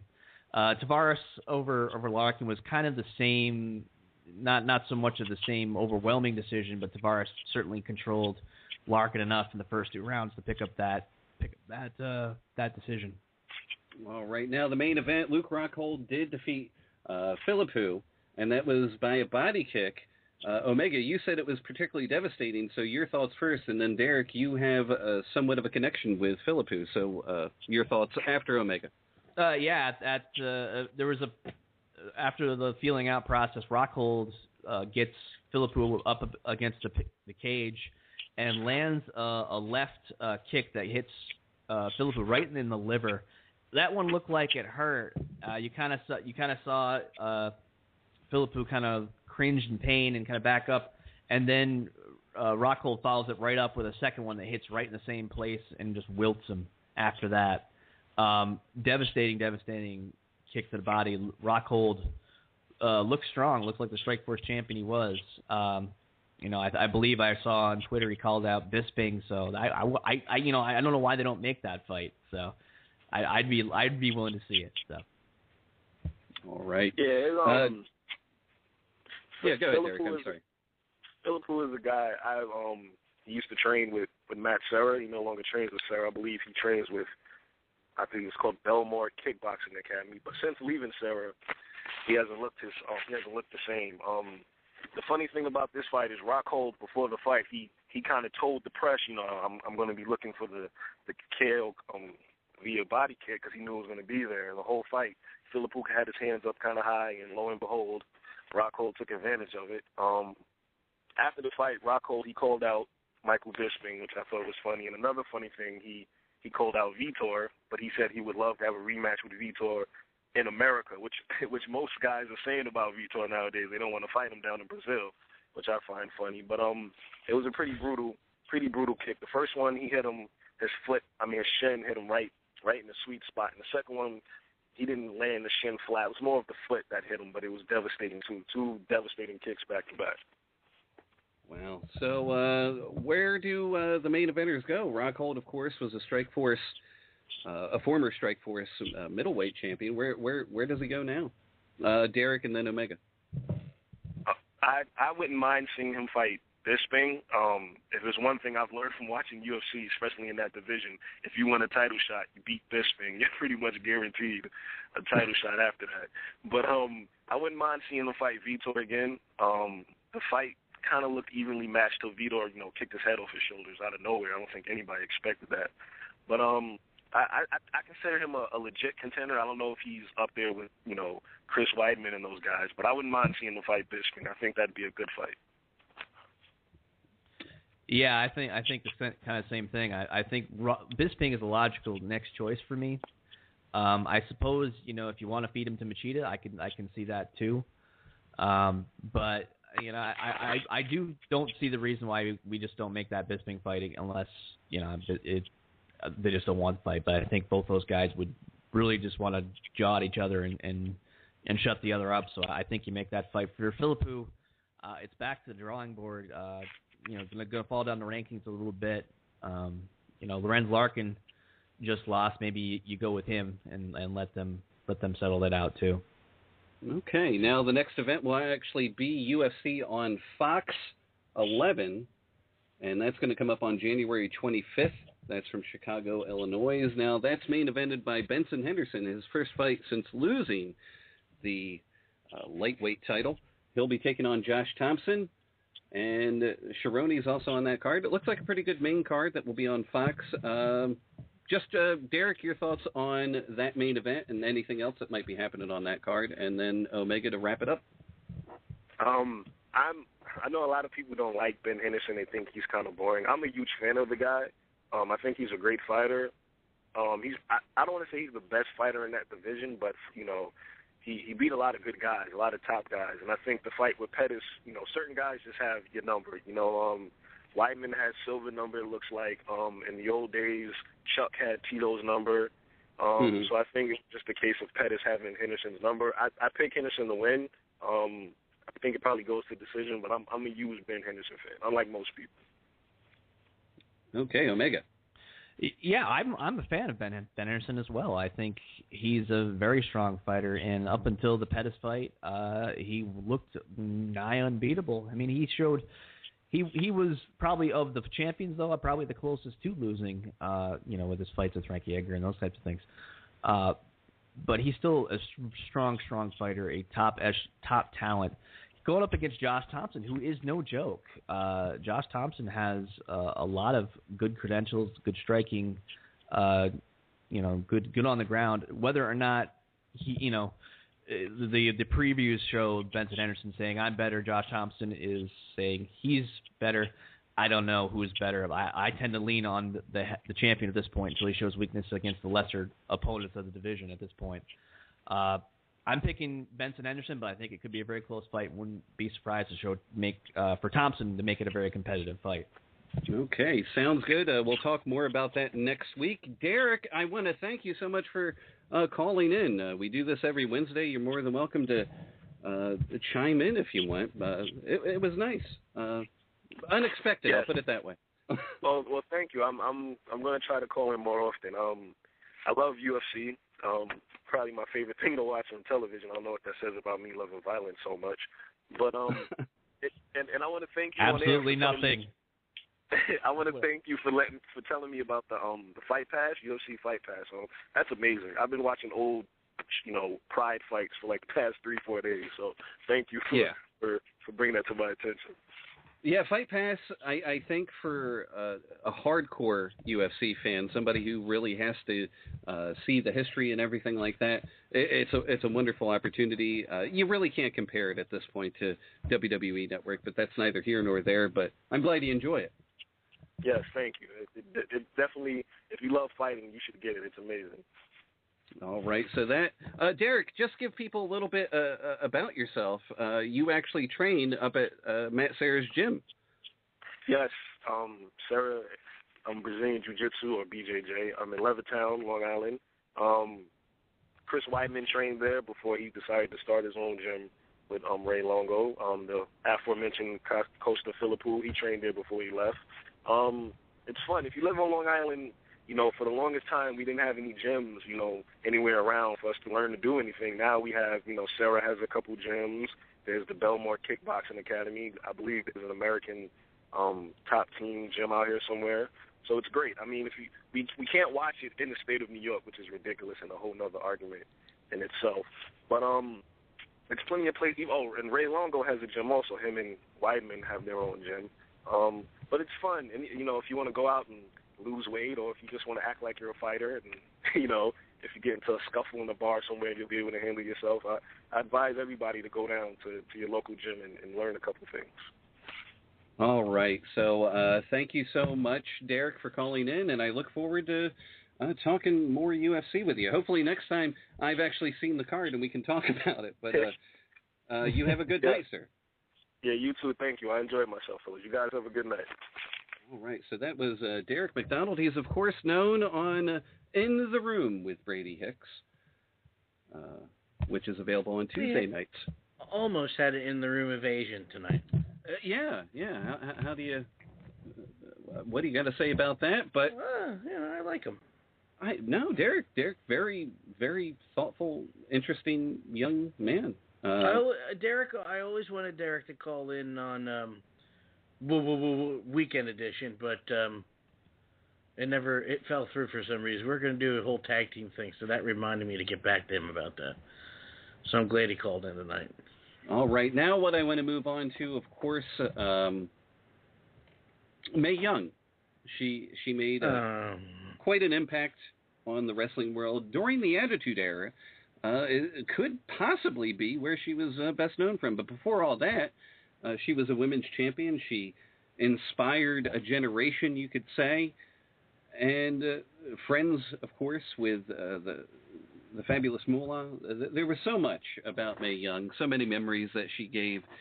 Sometimes, you might have said that maybe they shouldn't have used her in the roles that she was in, things of that nature. I don't know. I just know that I remember her, and we'll talk about her a little bit more after this.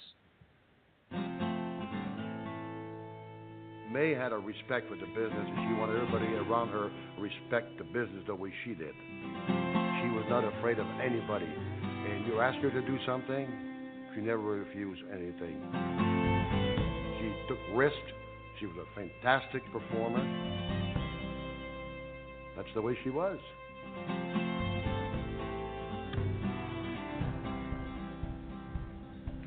She'll tear a hole in you, the one you can't repair. Oh, take down! But I still love her, I don't really care. Sure, I got money. Hell, you waiting on? Theodore, sit down, sit down. You get 5 cards. When we were young, oh, we didn't know. When it got cold, ooh, we bundled up. I can't be told, I can't be done. It's better to feel safe than never feel it all. The opposite of love indeed. I'm a young son, all grown up. Pay attention now. A straight flush. Read them in. Standing on your porch, screaming out, and I won't leave until you come downstairs. The first thing you know, you'll want to cuddle. When we were young, oh, when it got cold, ooh, we bundled up. I can't be told. I'll have exactly what they're having. And I'm so thrilled to be here tonight with you fans. It's you fans that makes me bound and determined to be here on my 100th birthday to be representing you. Thank you so much. I love you all.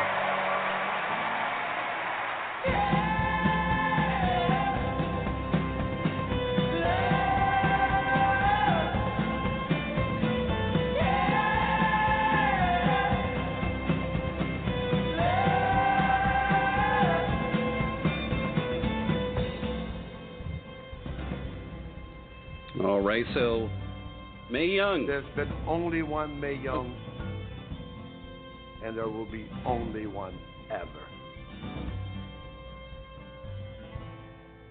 So Mae Young has passed away. There was a little uncertainty when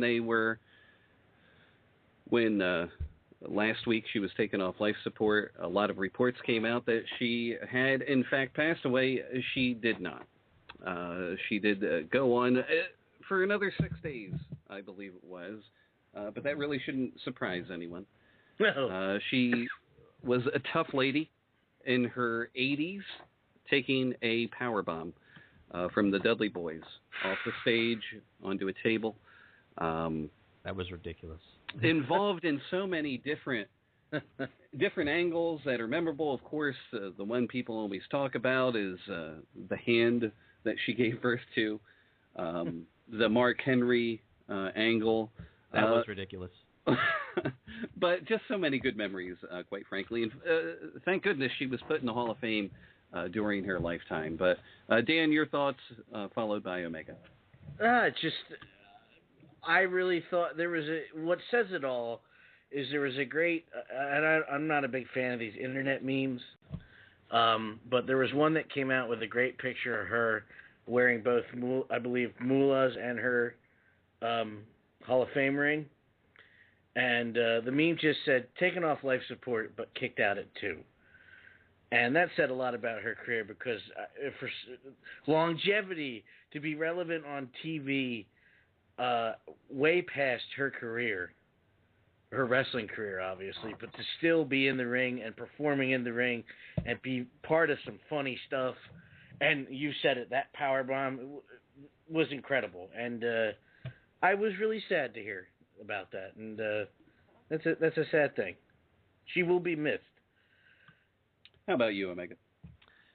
Yeah, I mean, I guess when you live to be 90 and you get to be in and around the business that you love for that long, it's not really a sad thing. It's really in my mind, you should be celebrating the life, and I think it's she is a legend, and she did what she loved, and I think that's great. And rest in peace. But we should celebrate her life, and I guess that's really all I got to say about it. Well, joining us now for his opinion of the idea, it's Brady Hicks. Brady, you're back. Your thoughts on Mae Young's career in WWE and even before that, because she was in the business for 8 decades, Brady. Oh no, I'm sorry. This is Jake Black's hat, actually. No, I'm sorry. It's Brady. That was an ill-timed joke. I'm sorry. Wrong time. But a good joke nonetheless. But thank you. No, I mean, in all seriousness, Mae Young was one of those performers that everybody loved. Like, you would never hear anyone ever speak ill of her, and that's amazing for the wrestling business. She's somebody that could come and go, and in all seriousness, I mean, she could come and go in any locker room. There's a very small handful of people that are like that. That are loved by everybody and even enemies. They all cherished Mae Young. And I think it's a real testament that WWE specifically would continue to use her through her 80s into her 90s. And there was always, the running joke was always that she was going to fight Stephanie McMahon, and then she was going to fight Stephanie McMahon's daughter in 20 years. And, I mean, I can't imagine I'm the only person that in the back of my head thought, I mean, maybe. Why not? I mean, this lady looks like she's going to live forever. Yeah. Quite a legacy. I mean, when you think about it, 8 decades in the business. So I believe she started. Yeah, I believe she started in the 40s while her husband was off at war or something like that, and just stayed with it. Best friends with Fabulous Moolah, who passed away a few years ago, so they're reunited again in heaven. I like to think so anyway. And, I mean, it's just a sad thing. I mean, it's just, it's one of those deaths where I think Omega Squad said it, like, it's not one of those deaths where you're, like, taken aback by it or where you think, wow, that really shouldn't have happened. Yeah. But it's just as devastating. I mean, it's certainly devastating to people in the industry, and I've gotten to know her from the last few conventions because she's been doing a lot of the Legends and Wrestle Cons and things like that over the last 2 or 3 years. So she's somebody that's been around, She's really going to be missed. I can say that. And to have her career revitalized, really, I guess she would have been about in her mid-70s, early 80s during the Attitude Era. So I'm kind of thankful for that, though, because likely we wouldn't have known what a great career Mae Young had. It would have been one of those careers that just kind of you never really got to hear about, never got to see anything come of. So she will. Go ahead, Brady. No, I'm sorry. I thought I could jump in there. It's really undervalued, the role that she played in the Attitude Era and helping develop the women that came up through the WWE in the Attitude Era, like Trish Stratus and Lita and Victoria and Molly Holly and all these women that were around at that time. They all really looked up to Moolah, and some even specifically Mae Young. Mm-hmm. And I don't know, like they just had this uncanny ability to, I guess you'd say, get over. When you would think, I mean, most people that age are, whether you're a performer or not, that's not an easy thing to do. And they really, the old ladies, they really won over those crowds, and they played a very big part in some of those women getting over as well, as highly as they did. Yeah, definitely. There's a few Moolah moments. I forget which WrestleMania it was, but where Bobby Heenan and Gene Okerlund were searching for it was WrestleMania 20. They were searching for the Undertaker, and and Moolah and Mae were in the closet, of course, the power bombs and everything else. But yeah, just one of those. I have to go with Omega, though. And what you said, it happened, and you really can't get that sad about it.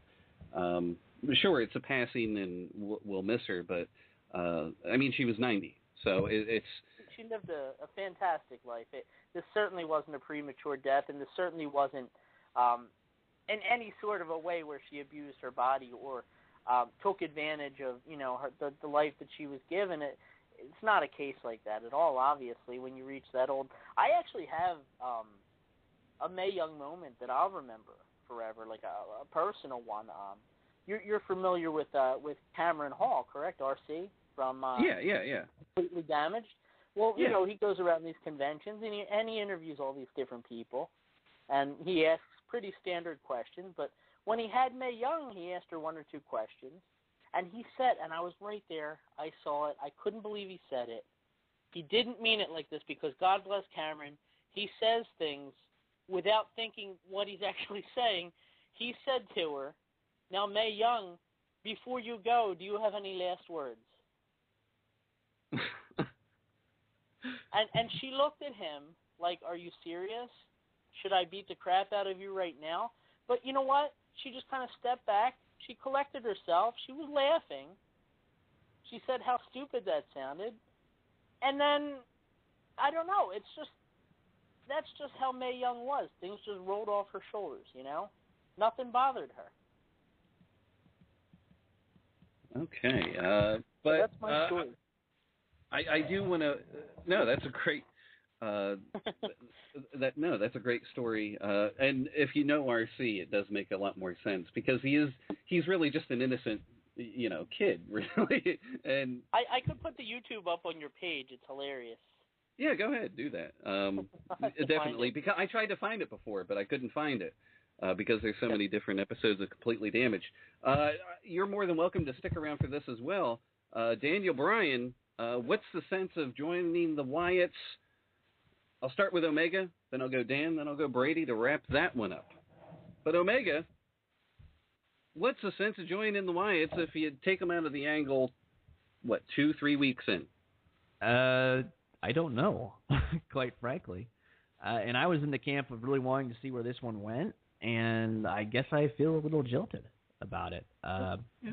It's not, to me, it's not the end of the world, because when we saw at the end of Raw there, that crowd was white hot, and he is over as nobody's business. And I read something about the fact that a Michigan State basketball team kind of stole the yes thing, and it was, and I don't know why that matters, but I don't even know exactly what it was about, but apparently they was like, somebody said they had to turn him based on that, and I don't know.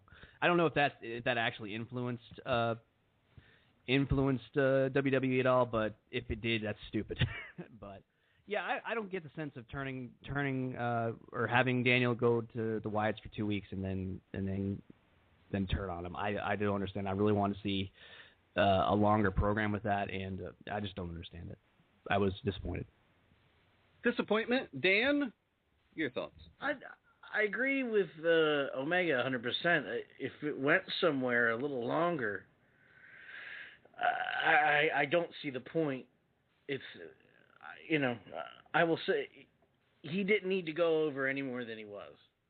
This didn't prove anything, and I'm sure there's people taking credit for it, but this didn't prove anything. He was over before this, and this didn't solidify it or loosen it at all.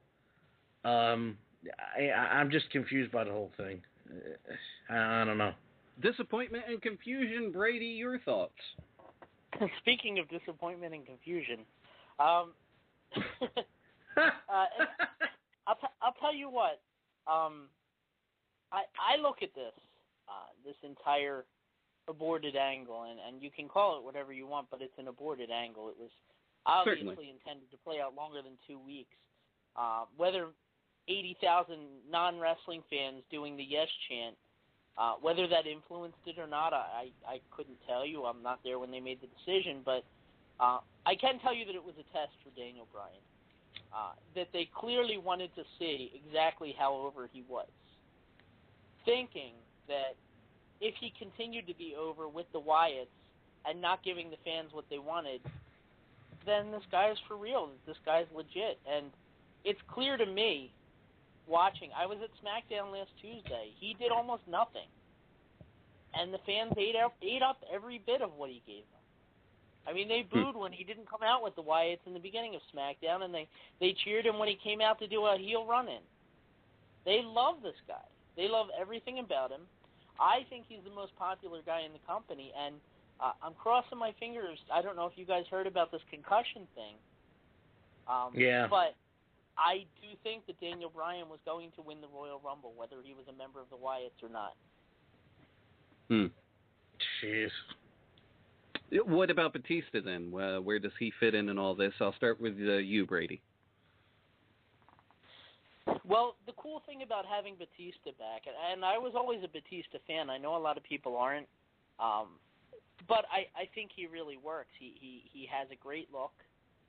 He's got a decent personality. He's an awesome heel. I wish he was coming back as a heel with the pop collar and the big sunglasses again. I thought he was great. Yes. Anytime you insert a legend into an environment where pretty much everything is working anyway, that's cake. You know, that's extra money that you can make. You don't need to put Batista in the main event or in the title picture or against John Cena. You can, certainly, but you don't need to, you know, because you have all these other guys that have kind of filled in along the way and are doing just as good of a job as Batista did, or even better in some cases. So whether Batista feuds with Alberto Del Rio moving forward, if that's what they do with him, or if he just has one or two dream matches, that's fine. Anything you can get out of Batista at this point, I think is good. All right, Dan, your feelings on Batista and how he fits into the Royal Rumble picture and everything like that? I'm going to be honest with you. I really don't know at this point where he fits in with the Royal Rumble picture. They have the WWE now has an extra hand to go to if they want to, quick book it to a title match and have him win it. But overall, I like Batista too. I'm glad he's coming back. I've seen more people than I expected hating him. Who cares? He sucks. I don't understand it. I like Batista, and I'm looking forward to him, heel or babyface, coming back, making an impact. And Omega. Yeah, I'm interested in Batista coming back. I liked him as a heel. I liked him as kind of the tweener thing. He's got the look, and he's a name, and he comes back and injects something new into the mix. Whether or not you believe he needs a run with the title, I don't mind it for a short term. I think it's fine. He, like I said, he's a different face for to feud with John Cena or to feud with whoever you need to do, even if it's just Del Rio, or just chuck some little guys around for a while. I think it's fine, and I'm like I said, I'm interested in seeing what he can do, and I think put him in a big match at WrestleMania and let him sell a few tickets. All right, now Brady, I do want to say thanks for calling in. It's been quite some time since you've been on. It's been some time since I've seen you personally as well. We have spoken much more recently, but you're welcome anytime, mister. Thank you. I appreciate the kind words, and I was really excited to have the opportunity to call in tonight just to listen to the interview. All this stuff, like Batista, it's cake, It was a great time. I always have fun, and it has been too long, and hopefully it won't be so long in the future. Hopefully not. And Brady, go ahead, plug the show. Tuesday nights, it's in the room. Well, Tuesday nights, 9/8 Central, thebradyhicks.com, in the room. But we won't be Tuesday next week. I believe we'll be Wednesday, Thursday. Or Wednesday. I don't know. Maybe Monday. Son of a, check back. thebradyhicks.com. You son of a bitch, you. No, I'm just kidding. But no. It might be Monday night. It might be Monday night and then air on Tuesday. I'll fill you guys in on the site. Not only that, where can people find you out there in the internet land? Well, on Twitter, I'm at Brady Hicks, and on Facebook, you can search for Brady Hicks Pro Wrestling Illustrated, and you will find me. All right, so Brady, again, thank you so much. I got to get one of these. You know what? WrestleMania, the show previous to WrestleMania, let's do a roundtable. We did it last year. It's April 2nd. So April 2nd, put that on your calendar, mister. You're going to be part of the roundtable as we talk about the showcase of the Immortals. I will call in, and I will be on time for that roundtable. Sounds good. Brady, I love you. I missed you, and I hope we hear from you more. I love you, Dean. All right. Good night, Brady. I love you, Dan. I love you, Omega. I love you too, Brady. Night, guys. Bye-bye.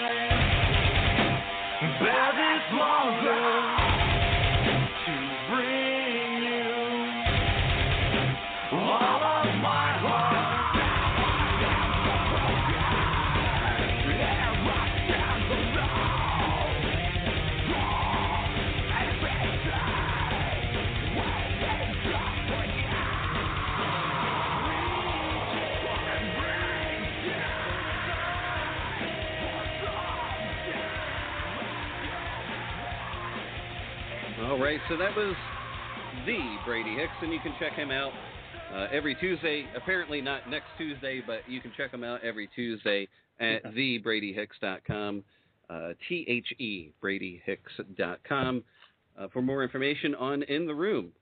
An enjoyable program. I listened last night. They got a good thing going. But next week, do you guys have anything else you want to talk about? Because right now I'm kind of ready to wrap and get the hell out of here. No, I covered everything that I thought we were going to cover. Yeah, I'm good. Okay, so we're good. Next week, of course, on this very program, we will be joined by Haley Jane. She is a burlesque dancer, and there is a show coming up at Philomoka. We'll talk more about that. Yes, you heard me right. A burlesque dancer will be coming in to the cell next week. And even bigger news than that, Sick Nick Mondo, one of the CZW originals, will be on this very program next week.